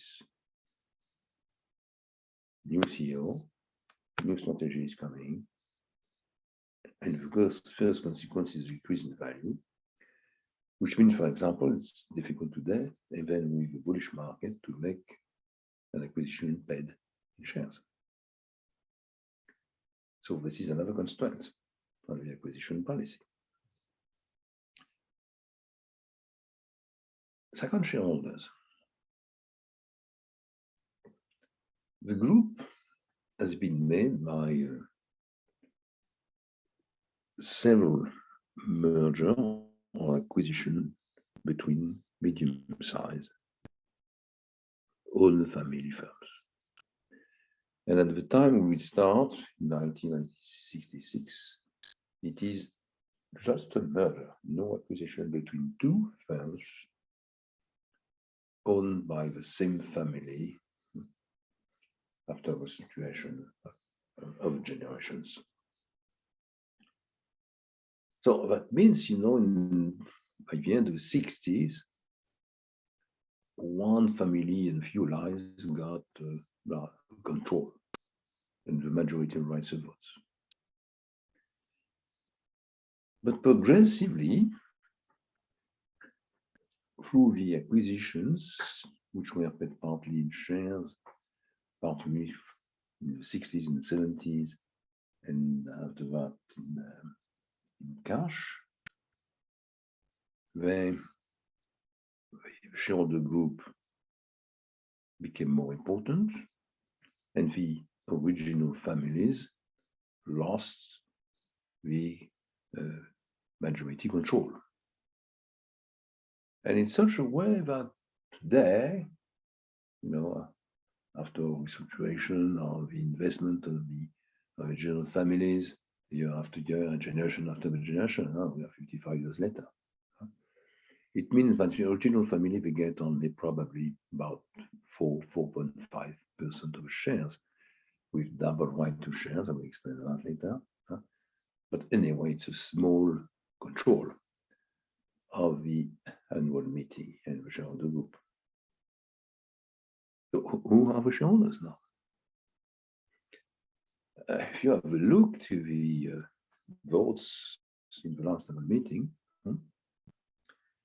you find different categories. French banks and financial institutions. Banks, large banks like Crédit Agricole, they are at the same time working with BSN on the flows, cash, debt. They have number one for the debt management of the group, the cash management of the group. But they work also with them to finance their acquisitions. Other French banks, like BNP Paribas today or Lazare Bank, are more involved in the structure, design of the operation themselves. But anyway, all these banks, if you analyze their income statement with BSN Danone, they got several sources of income through the debts, through the cash management, through the international operations, through the commission paid in case of structure design of acquisition and mergers. They are very partner replacing progressively the original families. You find also the owners of acquired companies. For example, we have acquired many companies in Italy, and in most of the cases, the families, they ask at least to be paid partly in shares. So now they are shareholders of the group, and this is one of the largest shareholder group. So you get also foreign investors, and foreign investors include British or Canadian or US investment funds. They came late in the financial structure of the group around 2000, but now they are also a very powerful position. You get also more and more, and this is in the last years, 5-6 years, what we call activist funds, hedge funds, which are more short-term in terms of horizon than the classical pension funds or investment funds. And of course, you get individual investors. You can have a few shares of BSN Danone. And among the individual investors, you find also the staff and workers, because years after years, through different processes, the management has distributed shares to the workers and to investors, which are very popular among the staff. as long as the price of shares was regularly growing, which is more difficulty right now with a share which lost about 20% since the beginning of the year, when the market increased by 40%. And you have a float. You don't know exactly what it is made of. But that's the kind of shareholder which is not known. They are coming in, coming out, moving. And it is still a certain percentage, about 15 to 20% of the shareholder group. It's about, it's what can make a majority at a point in time. So, you know, shareholder group has been moving from original families to something which is much more diversified. And in fact, during the last 25 years, mainly controlled by the banks and financial institutions of the country, France, but now becoming more and more international and more short-term also, with hedge funds and activist funds. You get kind of hedging policy for the group with the French banks, of course, and also with the shareholders, staff, workers, shareholders. But up to 2014, you know, the Ribou family kept the management, and at the end it was with a very small percentage, something like 5%, you know, of the shares. Now it's more international, it's more open, you know. A new step is coming with a strategy which is not as clear, and we don't know that in the future acquisition will be the central part of the growth of the group. It was clear that it was the central part from 1996 to 2020, but the situation is now moving differently. So, what you have to summarize, to remember here, it's not the name of the person in charge. It is the fact that there is a connection between a long-term and clear strategy with CEO and management team, which is stable, staying in power for years, long period of time, and a shareholder group which is also stabilized and dominated by very clearly identifying subgroups. In that case, it was for a long period of time the original family and the French banks. The progressive introduction of shareholders, owners of acquired company, foreign investors coming in has completely changed the situation and make it less clear with today a strategy and financial policy to modify, which means there's a question mark on the future acquisitions. So this is what I wanted to show you here. So now I leave these 15 slides, 10 slides, number 15, they are called number 15 in the PowerPoint, where I wanted to introduce a few concepts. And we have a short break and we move to a second set of slides. And I will try to find immediately the second set of slides, which is here. Here. It should be here. I don't know what you see right now. But it is okay. No.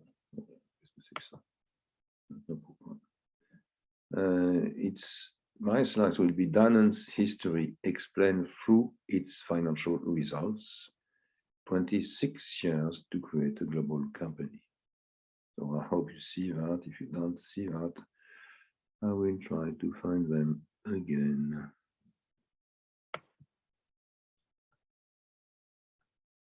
Let's have a break, huh? 5-7 minutes.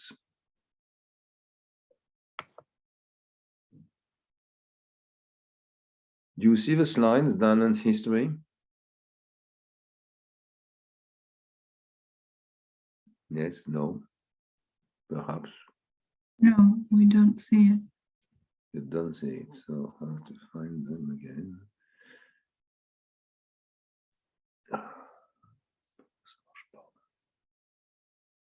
Okay, I try to do that.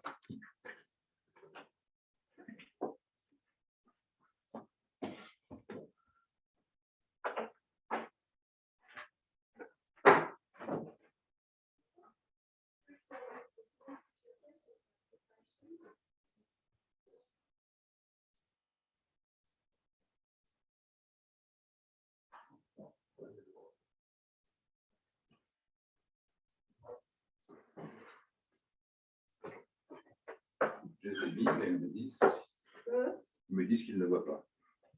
Celui-là? Alors,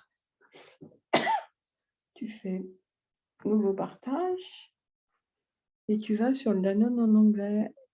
Danone Nabisco. C'est celui-ci. PowerPoint, ça. 109. Ça c'est fait. Danone Et anglais, celui-là, celui-ci. non, on Appuie commence. et tu fais partage.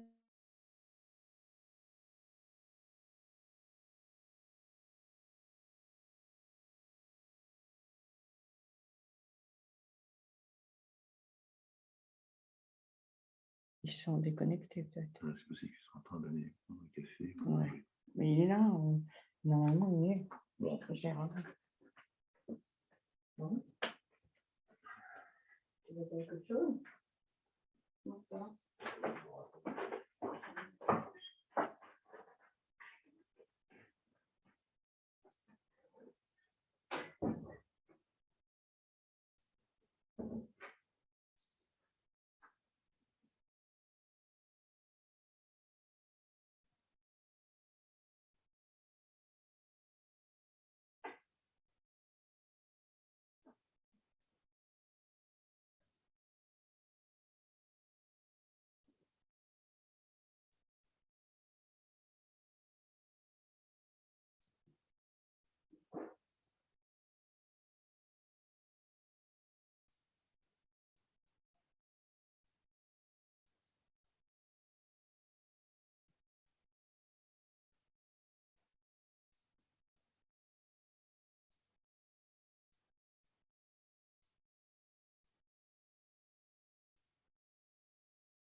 Bon, on va pouvoir commencer, j'espère.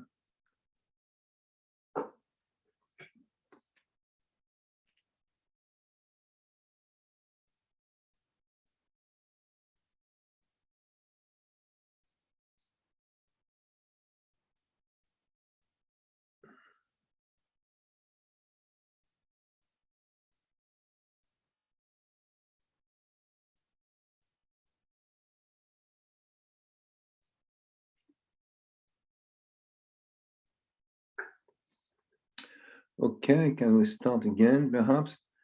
So I hope you see my slide now.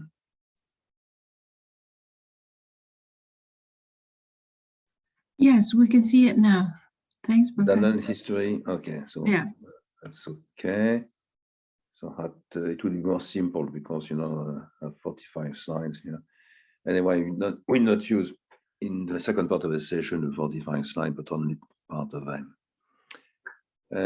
So I try to explain you at least part of the many issues of this case and some principles or some basic ideas on acquisition, merger, horizontal, vertical, hostile, friendly offers, and went progressively to some outcomes dealing with management, shareholder groups, stability, instability, bearish market, bullish market.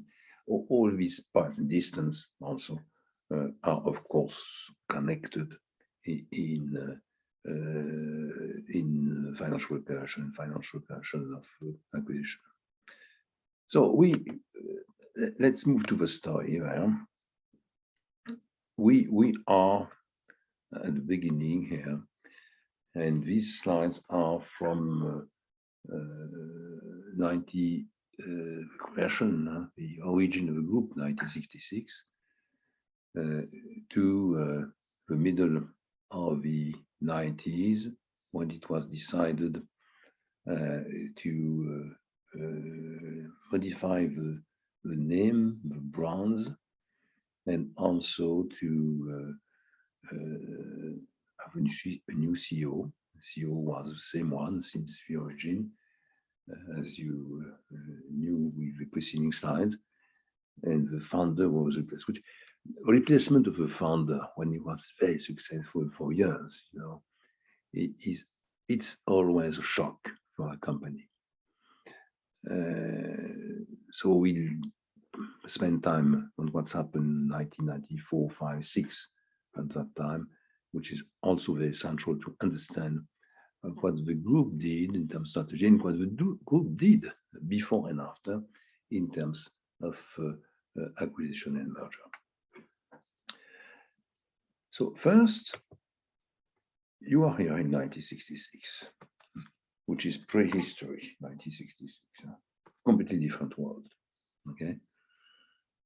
And well, young guy, he was about 40 years old at the time.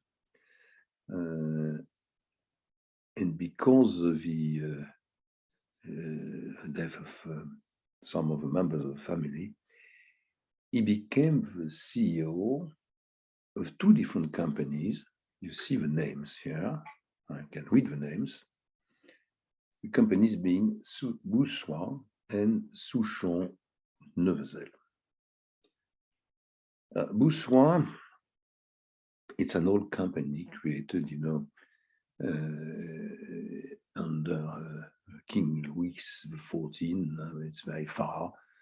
It's around 1680.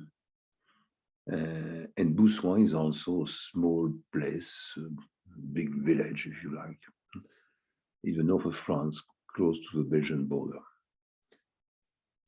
Souchon and Boussois is listed on the stock market in Paris. It's a large medium-sized firm, if you want, at the time, and it's listed on the market, which is very important for the following steps.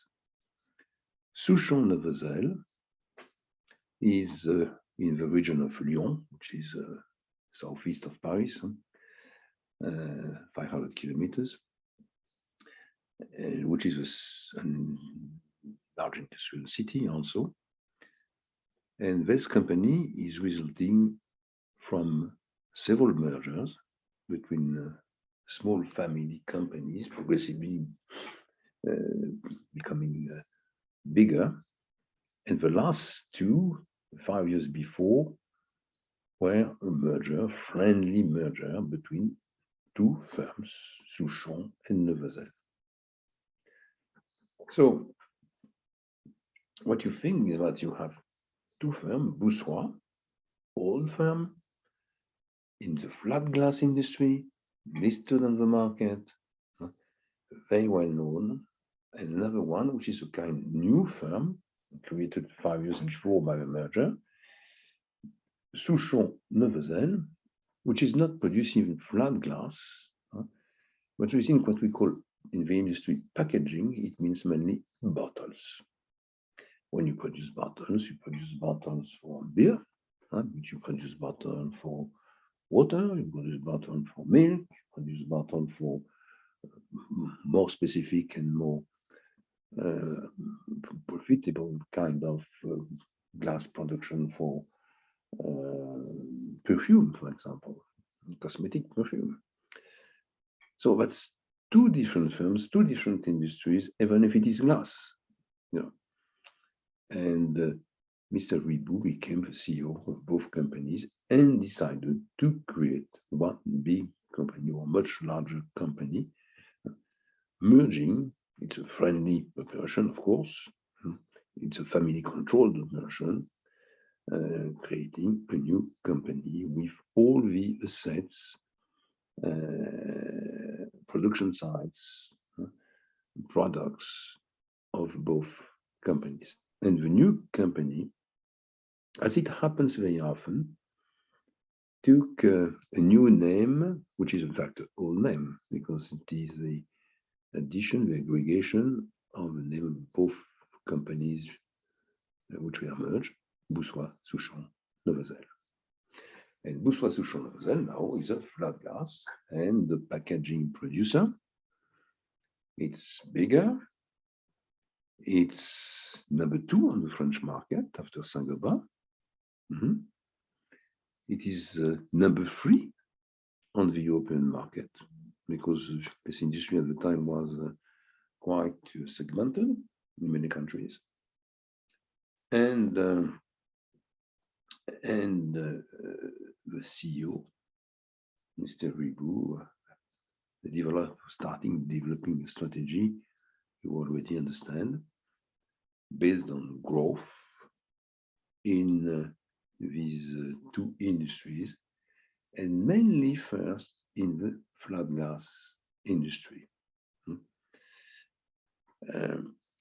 If you want to understand what are these industries, if you are not familiar with glass, flat glass, in terms of finance, needs very important investment with long payback period, about 8 to 9 years at least. It's a bit like the cement or like the steel industry. The culture is a culture of engineers, classical engineers, and the customers, are builders, building industry, car industry. Souchon Neuvezel, it's another kind of industry, even if it is glass. The level of investment is much lower. They are more submitted to other factors. They have to be up to date with trends in marketing, buttons for different producers. It means the design is more important,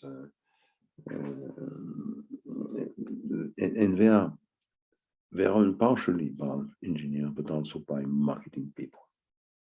So culture is different, the balance sheet is different, financial needs are different, the cost structure is also different. Boussois flat glass is a large part of fixed costs, small part of variable costs. It's just the country rate cost, Souchon Neuvezel. So you can merge the management, you can merge the financial policy. But anyway, it's very difficult to integrate the cultures of the staff. And it is clear that probably sometime later you have to choose between the two main activities. So that was successful, that was done, and it created values on the market. And value creation was expanded, if you have a look, not by the synergies between the industries, sales or mainly cost.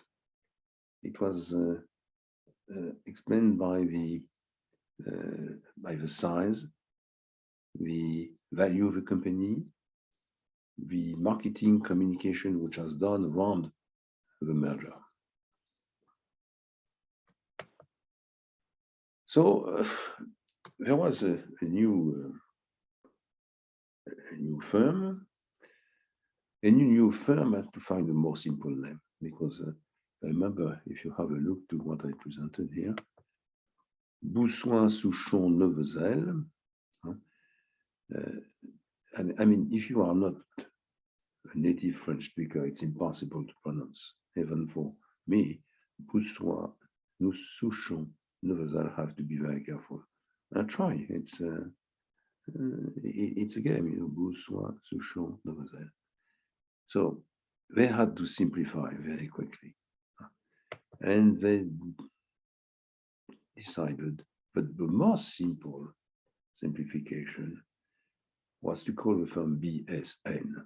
So it became BSN. That's important because a new name is always difficult to find. It takes months. It's not an immediate decision. If you keep only one of them, for example, Boussoin was bigger. That means you undervalue the team of Souchon Neuvezel. So it's better to keep at least at the beginning some kind of equilibrium, but also you need to simplify if you want to communicate more easily on the markets. So now you have a few data on BSN. Now, be careful with the monetary unit. It's not very important. What is important is the relative weights of the different data you find here. The total level of sales of BSN with the two activities is here. It's a 850 within that one. But if you compare to Saint-Gobain, the number one, you are far from Saint-Gobain. Saint-Gobain, it's about 3,420. So that means they are number 3 in Europe, number 2 in France, but they are far from the size of a leader. Now, if you split this total level of sales into two parts, you understand, you have the data for the sales packaging division here. You understand that for packaging division, the difference are not so important. It means Saint-Gobain is bigger than BSN, but the difference is very limited.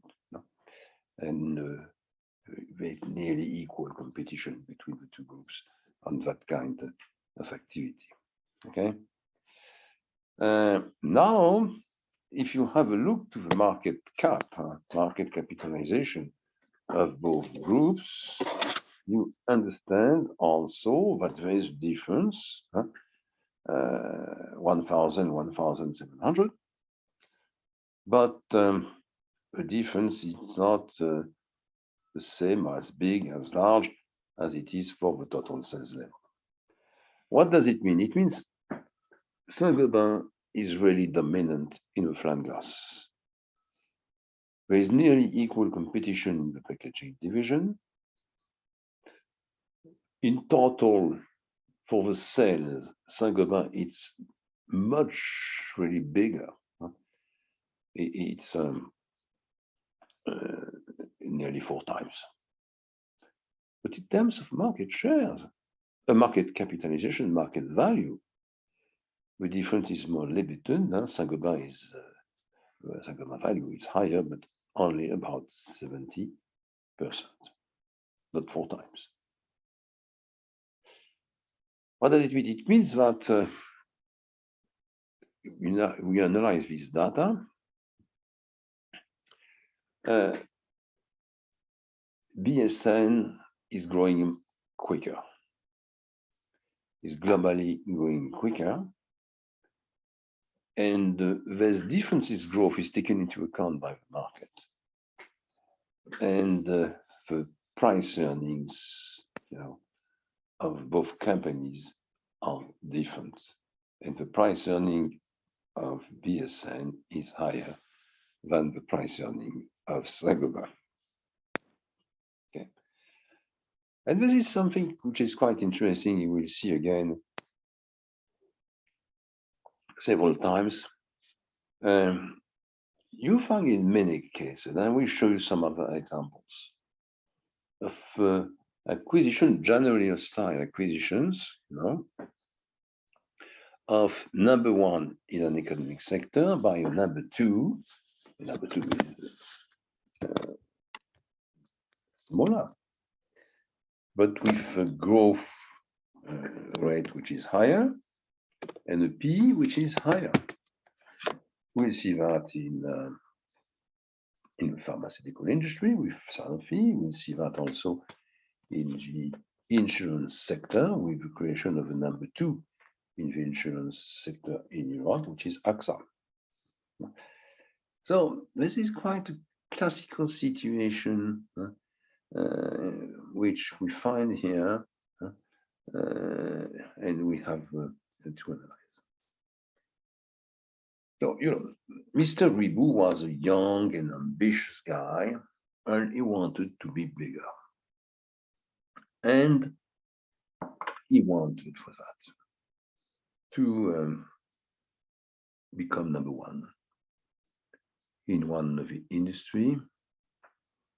And it was, flat glass was more important at the time than packaging, probably not the case right now. So he wanted to be bigger, and if it is possible, he wanted to become number one in Europe for the flat glass industry. And remember that the situation at the time was number one Saint-Gobain, about 4 times in terms of level of sales. Number two Pilkington, British group, about twice the size of BSN, and BSN number 3. After that, you have medium-sized company, much I would say smaller in terms of size at least, and in terms of market value. So what to do in that case? Several possible strategy. The first one was to try to buy Pilkington bigger, but it was possible probably to integrate Pilkington in terms of size and activities. However, Pilkington was not listed on the stock market at the time, and the families which were the shareholders of Pilkington did not want to sell. Okay. Second possible solution, to try to buy Saint-Gobain. It's much bigger, 4 times. In terms of size, 70% more in terms of market value. You have to pay a premium, so you pay probably about twice your own market value. And third, to buy medium, small size firms on the European markets, and to try after that to integrate them. Of course, possibility to buy Saint-Gobain, difficult, but it is the quickest possibility. If we try to buy 7, 9, 10 different companies, and you have to restructure you have to merge them partially or totally. It's a long-term business.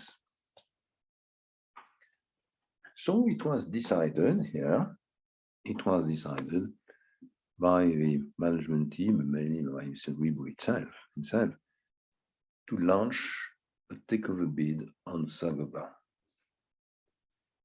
And we tried to have a discussion with the chairman of Saint-Gobain, Mr. Martin, but it was not possible. And he decided to launch a takeover bid.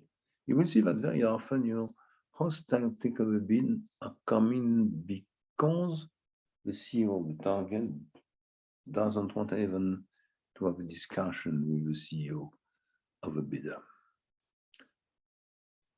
So they decided, Mr. Guibo decided to launch a hostile takeover bid. And he launched a hostile takeover bid, taking into account different points. The first one is that it was absolutely impossible to pay in cash. He didn't have the cash necessary for that. It was not possible to get the cash. So he had to find another way.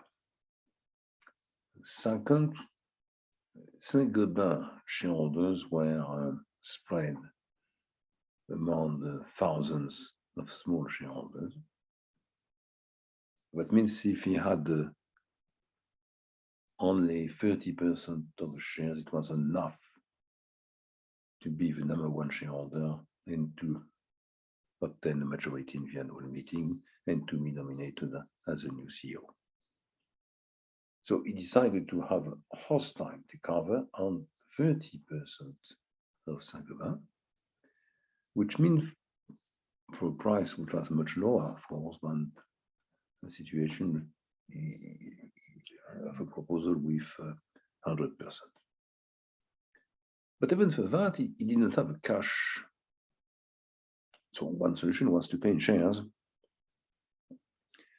But to pay in shares means, in the medium term, a shareholder group of BSN, which will be made but a large part by the shareholders of Saint-Gobain. That means the control of the family Guibo on the BSN firm will be lost. So he tried to find some alternative. Convertible bonds were chosen and structured in such a way that if the operation was successful, convertible bond would be converted, exchanged against shares 4 or 5 years after. That means in the meantime, the management team of BSN Dannen had the possibility to modify the structure of its shareholder group in order to reduce the importance of the weight of the Saint-Gobain shareholders at the time of the conversion. So, it's a kind of rather sophisticated and ambitious project. And he launched this operation. I want to buy your shares, Saint-Gobain shareholders, but not 100%, only 30%. My proposal is a parity between one share of Saint-Gobain and one convertible bond. And I will manage the problem of conversion later because I don't want to have this capital increase of 75% in the hands of the shareholder group. I want the percentage will be reduced by increasing, the equity, total equity of BSN Group with other shareholders. That was the project. And he launched the offer. When you launch an offer, it's nearly always the same. Offer is limited in time, about 7 weeks. depends on the market and their regulations, but it's between 6 and 8 anyway. And at the end of the process, let's say after 7 weeks, we make the accounts of how many shares of Saint-Gobain have been brought. What does it mean in terms of relative power of different shareholder group? So what's happened in fact? And this is where it is quite interesting. It is the next. That's a problem somewhere.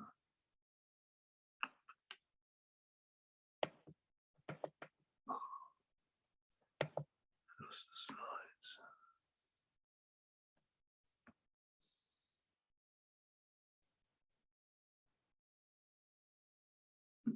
Yeah, you should see the slide now. So what's happened, you know, after this first situation? So it was launched, and it was clear for the CEO of Saint-Gobain that probably the offer will be a success, because it was not very risky for the shareholders of Saint-Gobain. First, they had bonds. They could wait and see what's happened with the issue and probably the merger, partial merger, which will follow. And the parity, it means the fact there was an exchange of one share Saint-Gobain against one convertible bond of BSN was very favorable for the shareholder of Saint-Gobain. So the Saint-Gobain CEO thought the situation was difficult and the offer can succeed. So what to do? He went to his bank, and the bank was a very well-known bank at the time, a Bank of Suez, like the canal, Bank of Suez. And Bank of Suez said, okay, we can help you buying some of your shares in order to increase the price, but you need another ally. And we are looking for you another ally. And they brought into this metal company called Compagnie de Pont-à-Mousson, which is a steel producer located in the east of France, Lorraine, Nancy, Metz. And he convinced the CEO of Pont-à-Mousson that it was probably a good operation at the end for his company to merge with Saint-Gobain. So you understand, you have a target, the target goes to the bank said, okay, we'll try to buy a few shares, increase the price of your share, in order it doesn't become a good operation, stands a good operation, this conversion, this offer. But if you want to be sure of what the future will be, you need an ally backing your defense, buying more shares, and probably it will become your main shareholders. So that means now you, among the weeks, Bank of Suez and mainly Pont-à-Mousson bought shares of Saint-Gobain, and the price of the share, as you see here, went up from 150 to 238. And a large part of the shares of Saint-Gobain were traded on the market, about 43% during the tender offer.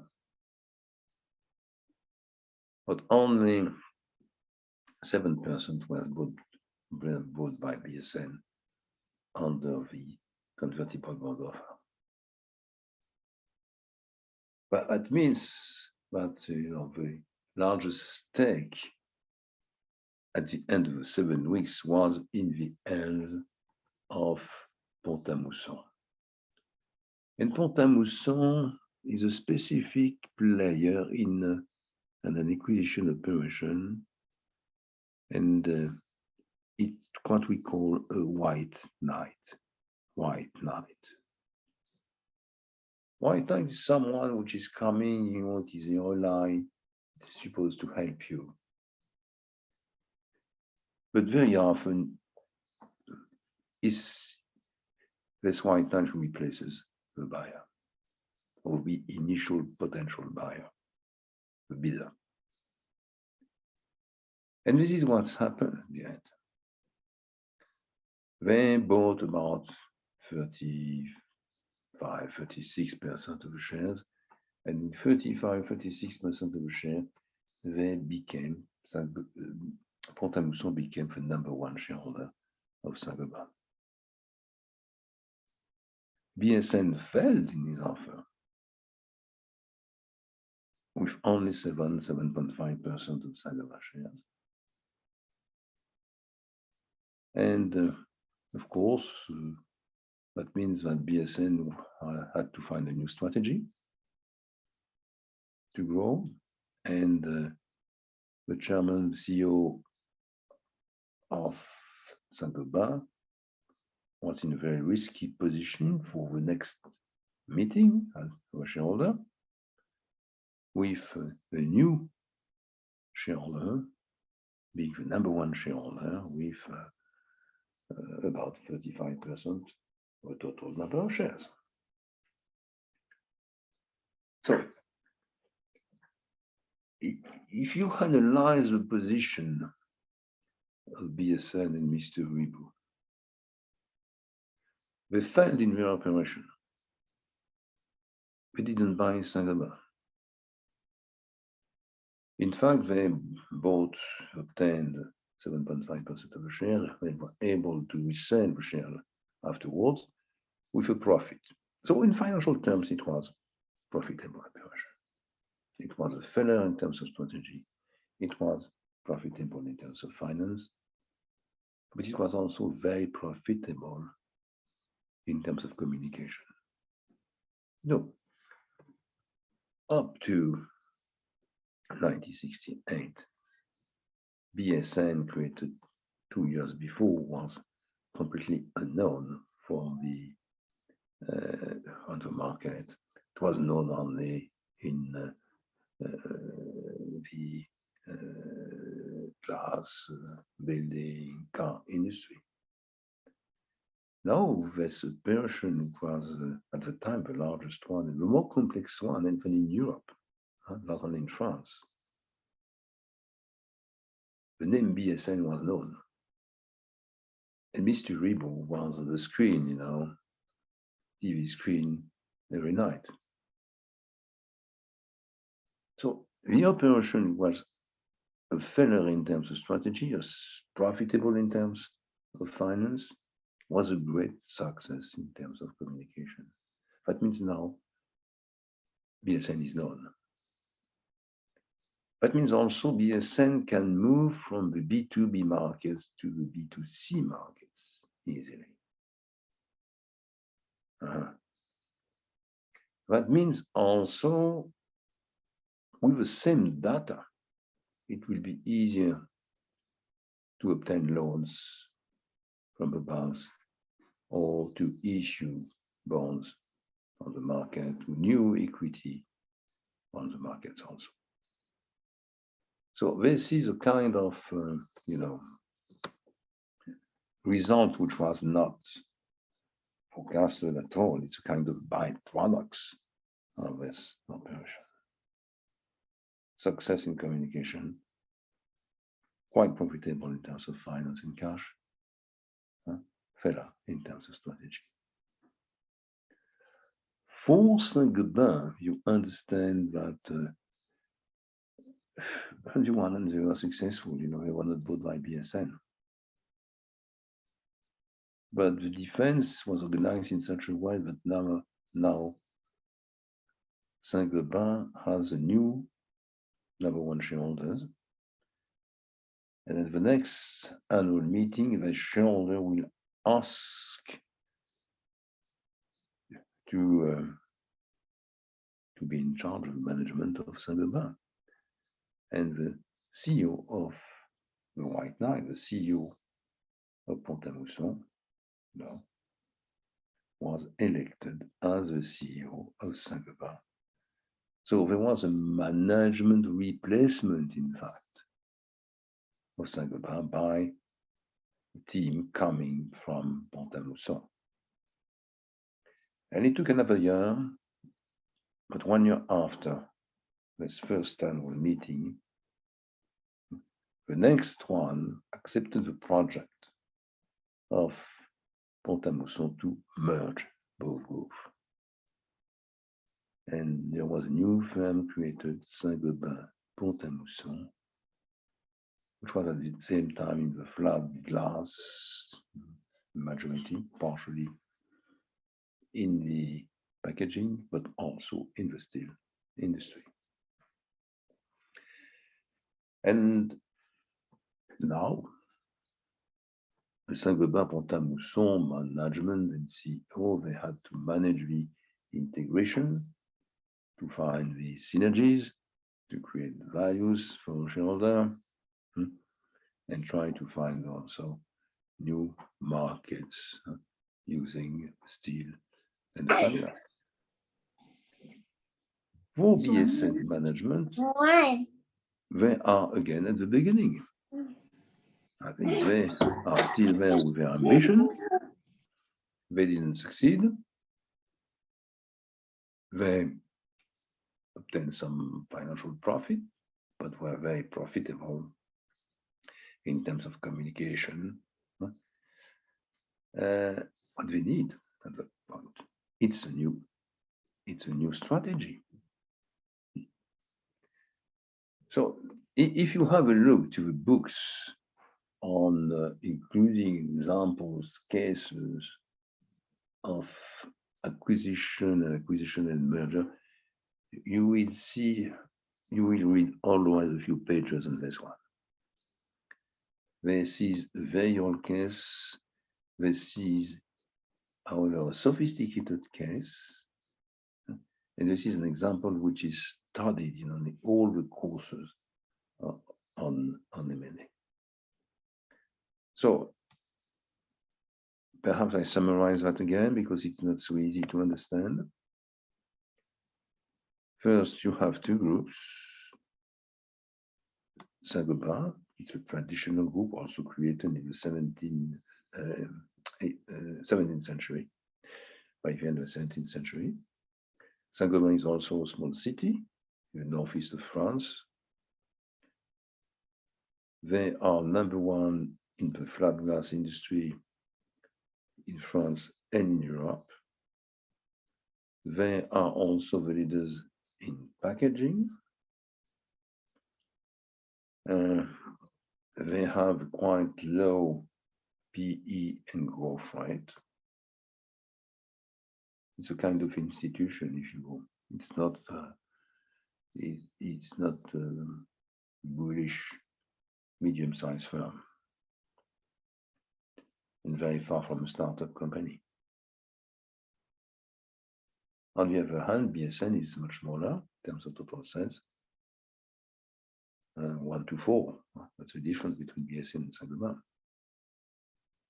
But they are close to Saint-Gobain on the packaging division, and there is an idea behind this. And the market value, market capitalization is lower, but only by 70%, not 4 times, 400% like for the 12 cents. No real projects from Saint-Gobain, higher growth rate, higher PE for BSN, ambition, new team, young, and they decided among the strategies, potential strategies, to try to become number one in the flat glass industry in Europe. They could not buy the number 2 picking ton, and to buy several medium-sized firms to measure and so on. That's what they will do later. Was clearly more complex and will take more time. So they decided to buy a company which is 4 times their size. They didn't have a cash. And they made an analysis and they understood that they didn't need to buy 100%. But because the shares, the equity of Saint-Gobain was split in many pieces, 30% was enough. But even with 30%, they didn't have the cash. So they could have proposed shares. But shares will have increased immediately the total equity level by 75%, which means the families in German majority in BSN will have lost probably the power. So we decided to propose convertible bonds, which will be converted if the operation was successful 4 or 5 years later. And in the meantime, having a possibility to modify the structure of the shareholder group, bringing probably new allies and becoming a kind of arbitrage structure group between other shareholders. So it was, sophisticated and interesting project. So we launched the operation.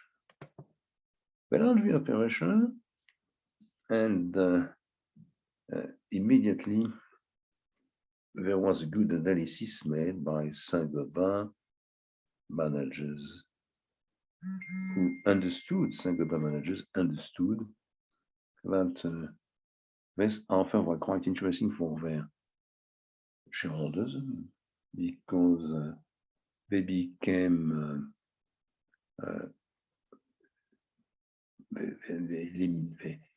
they exchanged their shares of Saint-Gobain against convertible bonds of BSN. Not very risky, convertible bonds, but they get the possibility later, if BSN was successful in making the integration, externalizing the synergies, keeping the same growth rate, they will have the possibility to exchange a convertible bond against shares, and they will make a profit. They have a protection and they will have a profit.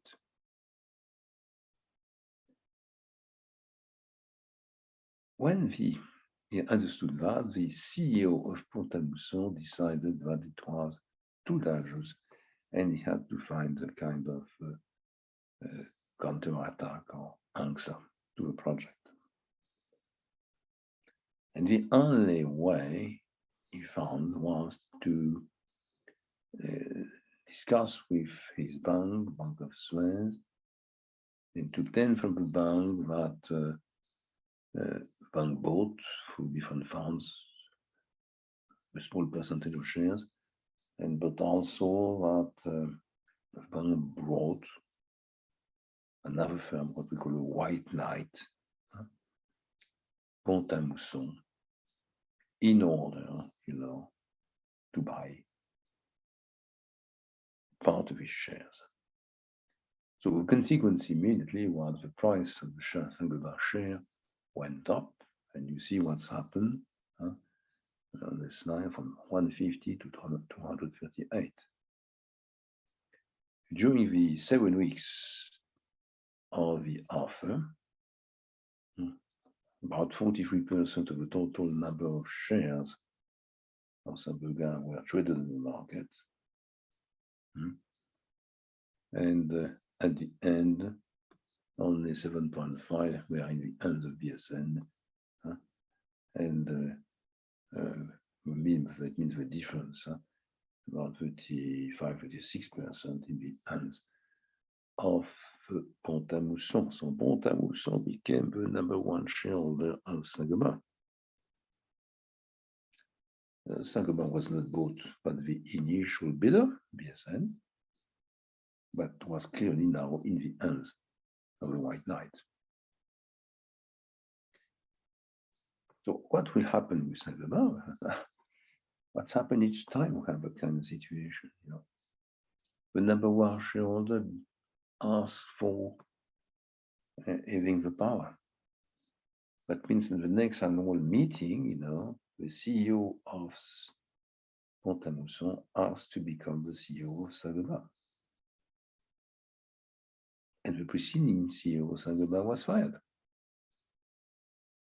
And 1 year later, after studying more precisely the two groups, Saint-Gobain and Pont-à-Mousson, and identifying the potential development and synergies, they decided to merge both companies. So they created a company called Saint-Gobain Pont-à-Mousson. And then Saint-Gobain Pont-à-Mousson stayed like that up to 2010. In 2010, Saint-Gobain, which was still working mainly in the real estate and building industry, but with more sophisticated and modern products, you know, being still in that market #1 in Europe, decided to resell Pont-à-Mousson. It means the steel industry part. They also resold before, in the 90s, we sold their activities, the activities of Saint-Gobain in the packaging industry. So today, Saint-Gobain is a pure producer of what is needed by the building industry, not the car industry, particularly in modern kind of products, more sophisticated material, what we find right now. BSN, you know, failed in terms of strategy. They didn't succeed in buying Saint-Gobain. They are still #3 in the flat glass, in Europe. But they have a profitable end of the operation.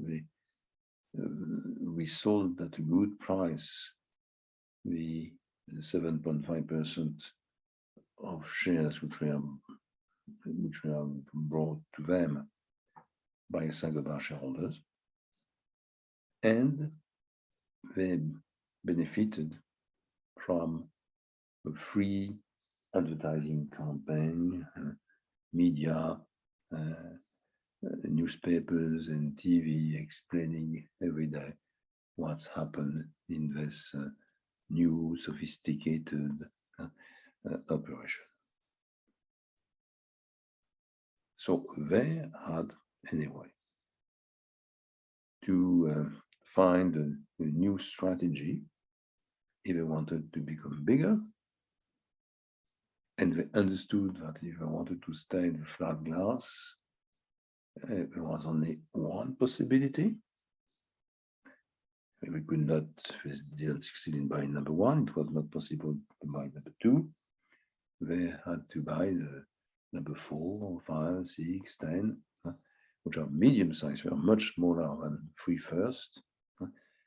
Trying to restructure them, to merge them partially, to get synergies from these mergers, in order progressively to become bigger. So this is, if you come back to my preceding set of slides, what we call a horizontal policy, horizontal acquisition strategy. But at the meantime, they understood that probably even if they did that, they will not become as big as Saint-Gobain. Probably they could be in 2 or 3 years as big as Pilkington and share the number 2 position in Europe, they will not become a leader. So you want to become a leader, they had to do something else. And the idea which happened at the time, well, is to use the investment position, customers, knowledge in the packaging business. You know, their customers were firms in the beer industry, were firms in the water supply activity, were firms in the dairy products, were also firms in cosmetics, perfume activities. And the idea was to develop simultaneously with a horizontal strategy to develop a vertical strategy. And to develop a vertical strategy, what it means to sell the bottles with something inside. To sell not only the bottle, but to sell a product, water, beer, something else, inside the bottle. And to get the margins, because they understood that if we integrated both activities with a vertical integration, we will get higher margin and better returns.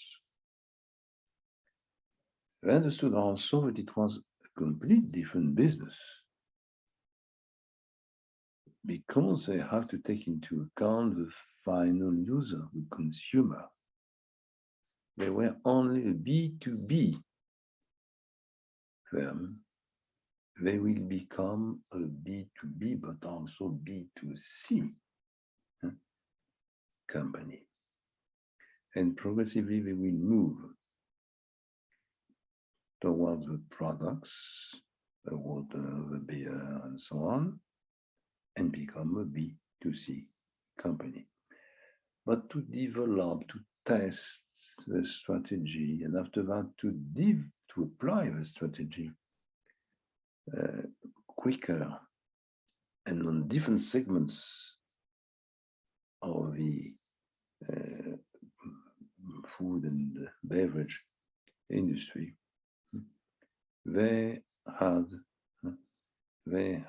to define a different profile, to create different teams, more marketing oriented, to modify the structure of the balance sheet, and perhaps in a few years, and then they will be big enough in the food industry to have to make a decision on what to do, either to keep the packaging in the food industry and to put 100% of resources in that kind of strategic development, or and to resell the flat glass, the old furnaces, but also the new companies bought with the horizontal acquisitions, and progressively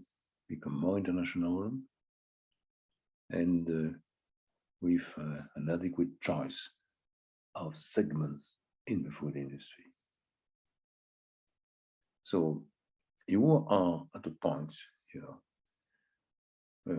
We have to go through the horizontal and then the vertical strategy with different acquisitions and mergers. And at that point, which will be a few years after 1973, 1974, the structure of the group will be completely different, financial situation also. And then we have to move to another step. But you will see that that step will be delayed because 1973, 1974, there will be a first worldwide economic shock, the first worldwide economic shock after the Second World War, which was the oil crisis, which occurred at that time, with a war between the Arab countries and Israel. So this is what I wanted to show you today, to present you a few issues first with my set of slides called slides 15, and then the beginning as an example, the beginning of this long-term strategy and acquisition and merger processes made by BSN Danone. And this is one of the interests of a long-term analysis, you know. I will go through more punctual case afterwards. But this is to show what are the link between the management, shareholder teams, long-term strategy, acquisition, mergers, means of payments taking into account the market, stock market, and interest rate circumstances also. And we'll see several times the impact of the regulators, national and European, on the operations. So that is what I wanted to do for today. I hope you follow me. These operations are quite complex, but we can come back anyway if you have questions. I will start tomorrow summarizing this operation again at the beginning of the session. And we will move to other elements for this session number 2.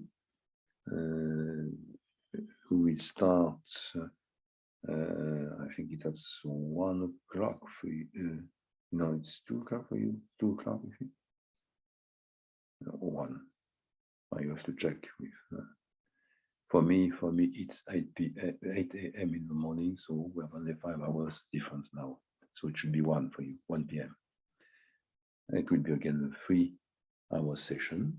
I will go back to some of the concepts also, and go into the horizontal, vertical operations here, and the design of a potential new strategy at the time of the first crisis.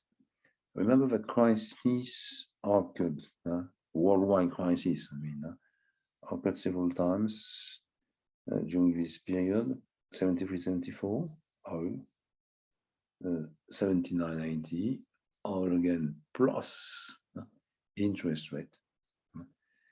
Probably you will not believe me, but when President Reagan was nominated and took power, January 80, the 10-year bond issued by US government, interest rate was 20%. So 20% with an oil crisis, with the price of oil, which was around $100. And $100 of that time, it's something like $200, $220 today. That's also a crisis with an impact on these industries.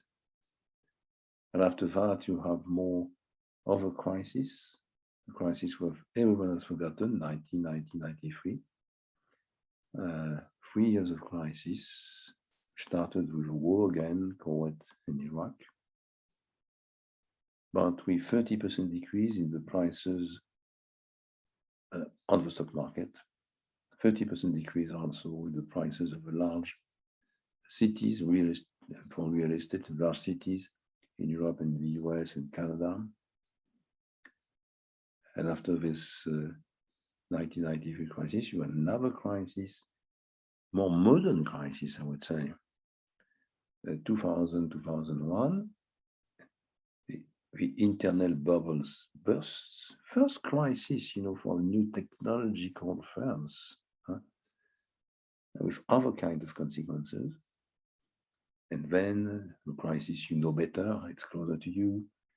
2007, 2008, subprime Lehman, 2011, 2012, sovereign debt crisis, and the last, which is still there today, developing again, it seems, the pandemic crisis, something which was completely unknown in modern times. We had just forgotten that pandemic crisis occurred even in the 19th century, which is not so far. But, you know, that's something we have to take into account when you analyze an industry, and you will see that this crisis had an impact on the strategy, the profits, and probably the new acquisition for 2022-23 for the BSN Talent Group. Okay, thank you very much for your attention. I see you tomorrow morning, 8 a.m. for me. It should be 1 p.m. I think for you. So it's time, if you didn't have dinner, to have dinner, and then to have a short rest before starting again. Thank you very much, and see you tomorrow. Goodbye. Bye, Professor. Thank you. Thank you, Professor.